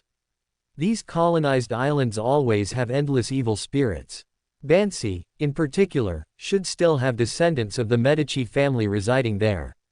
Shah Iyer found it somewhat amusing as he spoke. Since the fourth epoch, no, perhaps even earlier, when extraordinary beings gradually retreated from the mainstream stage, evil spirits had never stopped. Chapter 271, Two People Taste Better. When there's no soil to survive in the sunlight, the darkness provides a warm bed for all. Shah Iyer felt that having more evil spirits like this would be quite good, perhaps then the colonists would consider being a little more humane. No, the important news should be that Medici's descendants live in Bansi, and he is a legendary king of angels. The fool thought with a hint of irritation, if he had known about this earlier, he wouldn't have gone ashore. Well, if he hadn't gone ashore, he wouldn't have been able to help the other passengers who did, which was also a dilemma. Ahem, the anomaly that occurred in Bansi at night some time ago might be related to the Medici family. Mr. Hanged Man can hint this to the church. The world coughed twice, feeling it was necessary to inform the Orthodox Church. Shah Iyer was quite helpless. I'm the one who messed with you, it was just a joke, why are you reporting them? Angel, which Meander pathway does the King of Angels Medici belong to? Miss Justice asked with some curiosity. Red Priest, which is the Hunter pathway. Shah Iyer didn't hide it, it wasn't too big a secret. Oh, another sequence 0 name. At this, not only Miss Justice, but all the other members were happy. At this time, happiness was that simple for the Tarot Club. The innocent little son even reflected on his lack of knowledge, having only completed the general education of the City of Silver and not being able to access more knowledge. The simple happiness didn't last long, as Emlyn was the first to feel a faint sadness. Mr. Vampire, whose current savings were only over £100, was probably the poorest member of the Tarot Club at the moment, and purchasing the Vampire Baron's inheritance was a distant dream. How can I, so poor, save the Sanguine? This savior helplessly sought help from the other members of the Tarot Club. Everyone, if I am on an investigation mission, and I have gathered intelligence, but due to certain reasons, I cannot report it to that powerful individual, how should I obtain subsequent support? Emlyn was truly troubled now because of the fool's request. He had to conceal the information from the adults in his clan, making him seem like a traitor and a spy. He couldn't even apply for mission remuneration normally and was so poor that he could barely afford to keep a house full of puppets. For this question, everyone unanimously looked at the Hanged Man Alger, including Shah Iyer. He had wandered for so long that his ability to properly handle practical problems had actually regressed. That's simple. As long as you show some anomalies in your daily behavior, that powerful individual will give you some support, allowing you to reveal more, so he can better judge your state. The premise is that your mission is important enough, otherwise, taking you down directly is also an option. Alger thought for a moment and then offered a suggestion. Good idea. Even Lord Nibs can't just take down me, the Sanguine Savior, right? Moreover, I want to improve myself for the sake of better saving the Sanguine in the future. Emlyn understood, he had no selfish motives, everything was for the Sanguine. He risked his life to establish contact with Mr. Fool, so it wouldn't make sense for Lord Nibs not to offer some help. Emlyn nodded, also helping Alger solve the problem of how to make an entire ship's crew temporarily unconscious. This Tarot Club meeting was supposed to end like this. But Angel looked at the magician beside him and said, "Want to go out and play?" Huh. Furs, who had already planned how to laze around that afternoon, was startled awake. Play what? Wait, this is during the Tarot Club. And it's New Year's, I don't want to go out. Miss Magician quickly shook her head. Are you kidding? New Year's is for comfortably lounging at home and drinking coffee. Besides, why would she be called if there was something good happening? Traveling, I'll pay, Shah Iyer said simply. Furs hesitated for a moment. After all, Hugh was still at home. She had been lying around for several days and was currently in a period of laziness. If she had time to adjust her state. Anyway, she still had to agree, but they needed to discuss it privately, like the itinerary. Shah Iyer didn't insist, turning to invite Miss Justice. Firz's heart fluttered, and she quickly interjected, "No problem, I'll go with you." "Are you kidding? How could she let that happen?" But Firz looked at Shah Iyer with a very resentful gaze. She only hesitated for a moment, and he immediately planned to switch people.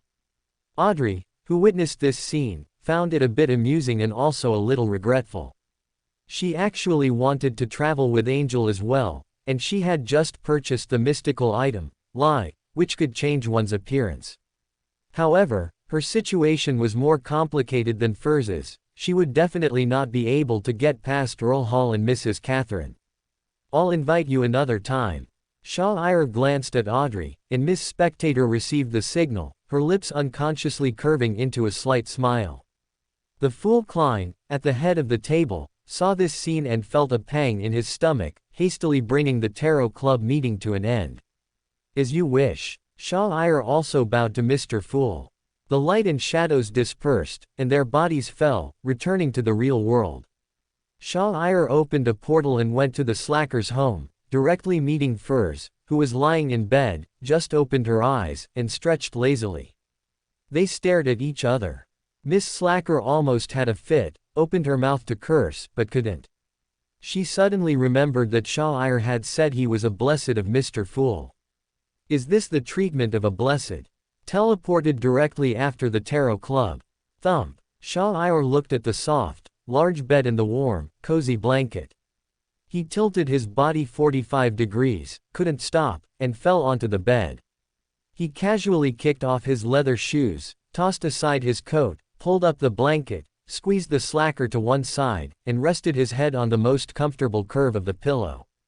No, Firz, who had been squeezed out of the center, stared blankly at Shah Iyer, who also seemed to have become soft and cuddly. Her territorial instincts instantly went into overdrive. Other things were fine. Letting him lean on the edge of the pillow wasn't impossible, but how dare he directly push her to the side? "Didn't you say you were taking me on a trip?" Firz, clutching the collar of her nightgown, began to question him. "What's the rush? We don't need to catch a train." Shah Iyer rolled over, directly turning his back. He had also come to a realization. Lounging at home was the best way to preserve one's humanity. Going out and watching Klein wander aimlessly in familiar waters was just a waste of life. "I agree." Firz not only wasn't angry but also giggled as she snuggled back, wrapping her arms around Shah Iyer's waist and rubbing her cheek against his back, inexplicably feeling even happier. With someone else to lie down with and enjoy the New Year holiday, the feeling was instantly different. "Stop messing around, go open the curtains. I want to read a magazine." "I don't want to, you go yourself." 3. Miss Slacker rolled her eyes, then lazily closed them. Chapter 272, Giving it away for free seems insincere. The next day. After several days, Shah Iyer teleported to Byam with Firz. This was the capital of the Rorstad archipelago, and one of Shah Iyer's very early territories. "I remember the first time I came here, I was still an ignorant demigod." Shah Iyer was clearly recalling his past, sighing about how, in the early 4th epoch, he only dared to seek refuge with the elves after advancing to sequence 4 cataclysmic Interer. At the time, he was quite flustered when facing the Elf Queen, but he also understood his own mindset back then. Firz, who was excitedly looking around at the scenery of Byam, heard Shah Iyer's words, smacked her lips, and surprisingly tasted the sea breeze. She didn't really want to pay attention to the Versailles next to her. An ignorant demigod. What did that make her? A low sequence Beander. A helpless infant. "Let's go to a tavern for a drink." Firz grabbed Shah Iyer's arm, intending to properly explore the famous City of Generosity. First stop, a tavern. Shah-Ir felt that if it were Audrey, she might want to walk along the coastline or suggest an adventure in the island's forests. Of course, the meat here is so famous, I've wanted to try it for a long time. Furs spoke with anticipation in her heart. Although it could be bought in Backland, for the same price, it was more cost-effective to buy more black tea, beer, coffee, and magazines. All right then. Shah-Ir didn't refuse. On the way, he bought a copy of the Sunia Morning Post from a newsboy, then took furs to a local bar. The people in the tavern saw their standard low in appearance, and their attitudes were quite polite. It seemed they had been beaten up by hot-headed regulars quite a bit. Meanwhile, the White Coral was also approaching the city of generosity, Byam. On the deck, the little girl Donna, whom Klein had helped, looked up at Klein's tall back and couldn't help but ask softly. Uncle Gehrman, since extraordinary power brings madness and danger, why do people still choose it? The little girl had been wondering about this question in her heart for a long time, and had hesitated for a long time, but finally asked it. Looking at those innocent eyes, Gehrman's stern face softened, and his words were equally sincere, a slight curve forming at the corner of his mouth. Of course, it's for survival. Donna was stunned. She had thought it would be a noble or admirable answer. She hadn't expected the reason to be so simple. Of course, beyond that, one can also encounter other things, such as dreams, or protection. Klein was amused by Donna's dazed expression, and he quickly added. In fact, if Dunn had taught Klein a lesson with his life, and Klein had sacrificed his life to protect something, he might have blurted it out without hesitation, like a true nighthawk. But now, Klein, who had died once from the splash damage of being resurrected by the nightmare dragon, had a more fundamental answer and understanding. He was passively forced onto this path, and for survival, he had to continue down this path. This guy can actually smile. The servant, Danitz muttered softly beside him, as if he had discovered an unknown side of this crazy adventurer. Klein noticed the gaze, looked at his servant, his eyes becoming cold again, but only for a glance, then quickly shifted his gaze and strode away, leaving Danitz with only the gradually receding back of his trench coat. Inside the tavern, Furs contentedly tasted the local specialty mead. At this moment, various travel guides for Byam she had once read flashed through her mind. Byam's characteristic economic industry was the spice trade. Besides that, the brothel industry was another major pillar of the Rorstad archipelago, the most famous of which was. Have you been to the Red Theater? Furs asked Shah-Ir curiously. No, I don't rely on that for profit. Shah-Ir denied it. He had reached a point where he didn't need money, so there was no need to control or operate the brothel industry. Ah, Furs froze. What kind of talk was that? She was just curious about the environment of the Red Theater. What kind of answer was that?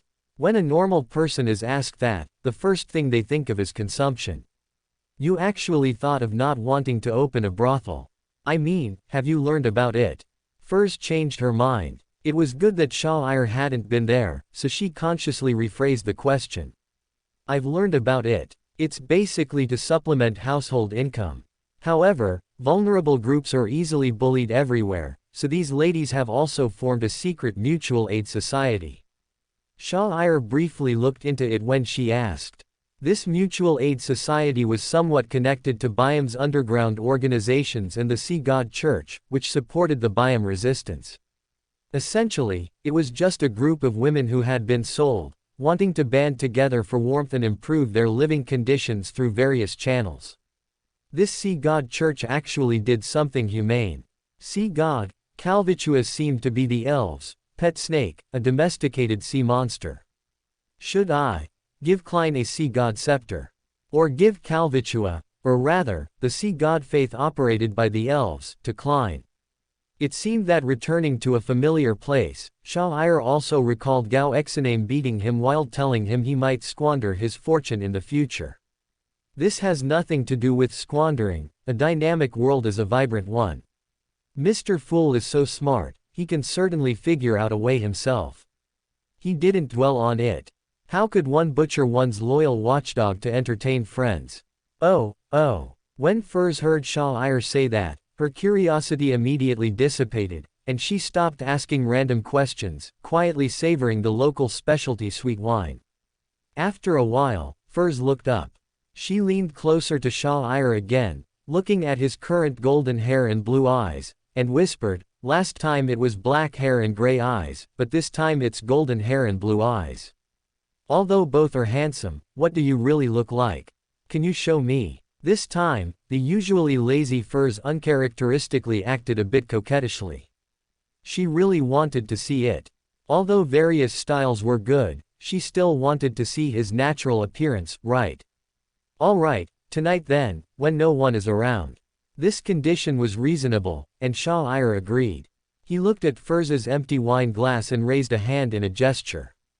"Understood." Furs smiled sweetly for a rare moment. She didn't forget to buy another sweet wine, intending to take it back as a gift for Zio. The two walked out of the tavern together. Pedestrians hurried along the street. They walked casually, intending to stroll and enjoy the scenery before the heavy rain came. Just then, a scramble of footsteps came from an alley nearby, quickly approaching.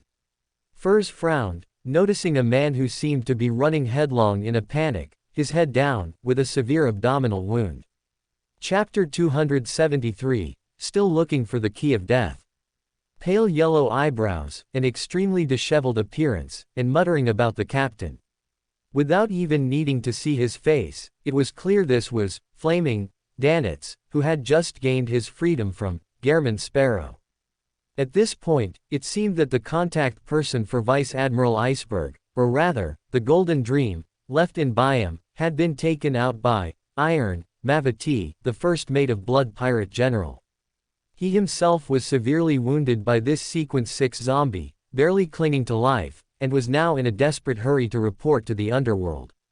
When Furs saw him rush over covered in blood, it was already polite of her not to immediately throw a small spell at him. Even so, she still pulled Shah to the side, while vigilantly watching Danitz, her fingers already on the surgical knife hidden in her sleeve. "It's you. That's great. Help me pass a message to the captain. No. Help me pass a message to that dark-faced guy, tell him to tell our captain that old Lin has been discovered. Iron Mavati, for that treasure." Danitz also recognized Shah, whom he had met once. He had originally wanted to approach him in surprise, but seeing Furs's wary expression, he could only force a bitter smile and lean weakly against the wall, supporting his tottering body. Considering Shah's apparent wealth, he began to complicatedly explain his last wishes. Cough, I'm not going to make it. All my savings have been converted into real estate. The proof documents are hidden in the basement of 13 Agarwood Avenue in Byam. Numbers 12 to 16 are all mine. Help me sell them. You can take most of it.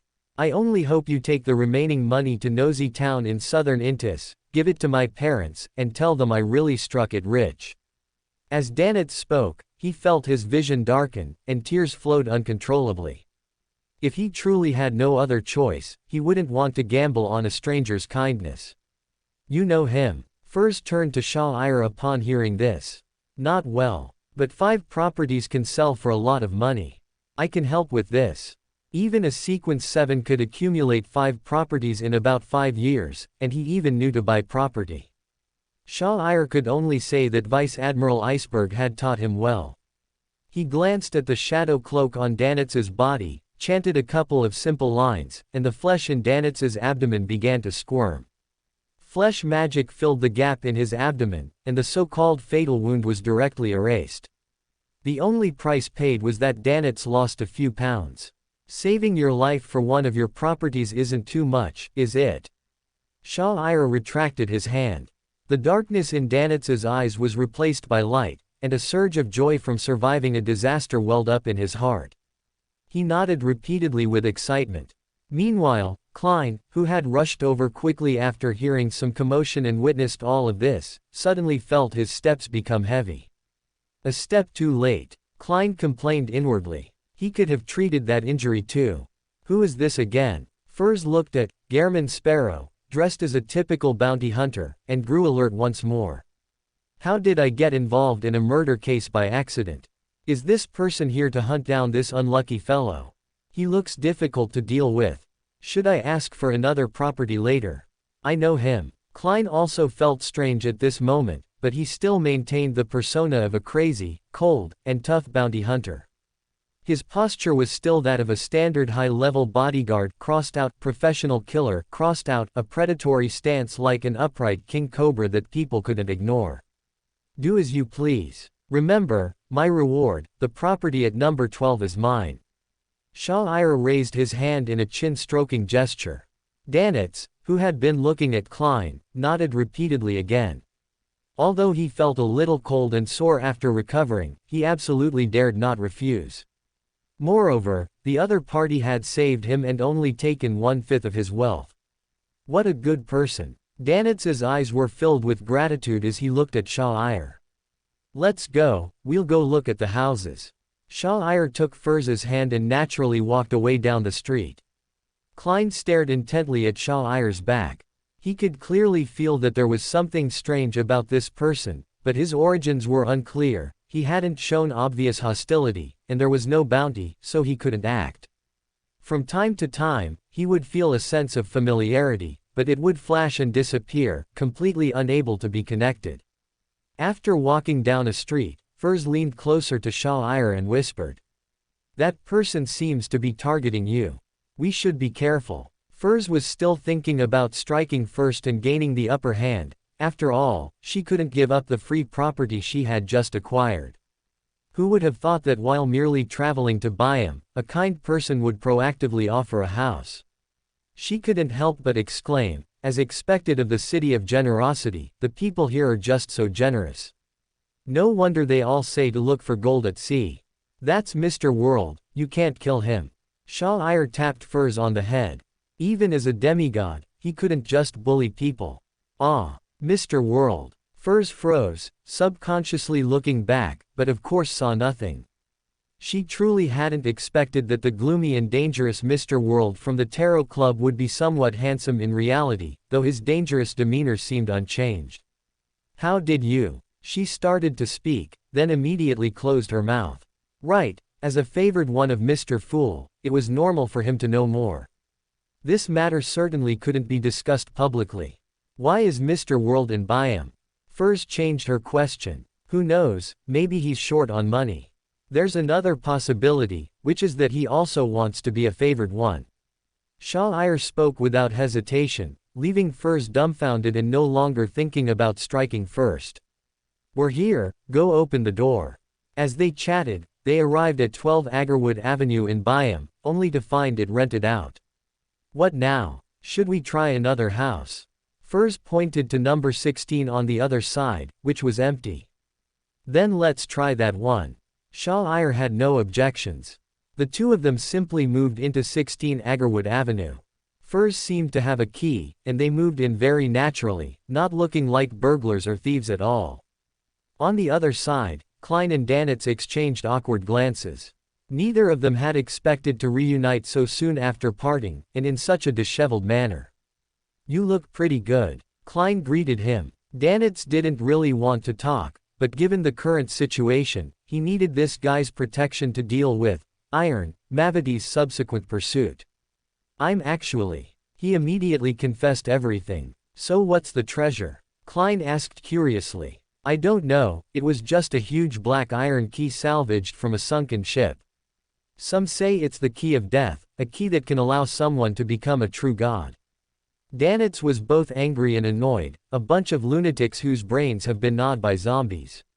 For more thrilling fanfiction stories like this, check out my channel Fanfic Audiobook. Dive into epic adventures, mysterious realms, and legendary journeys brought to life through immersive storytelling. Don't forget to like, share, and subscribe for more amazing audiobooks.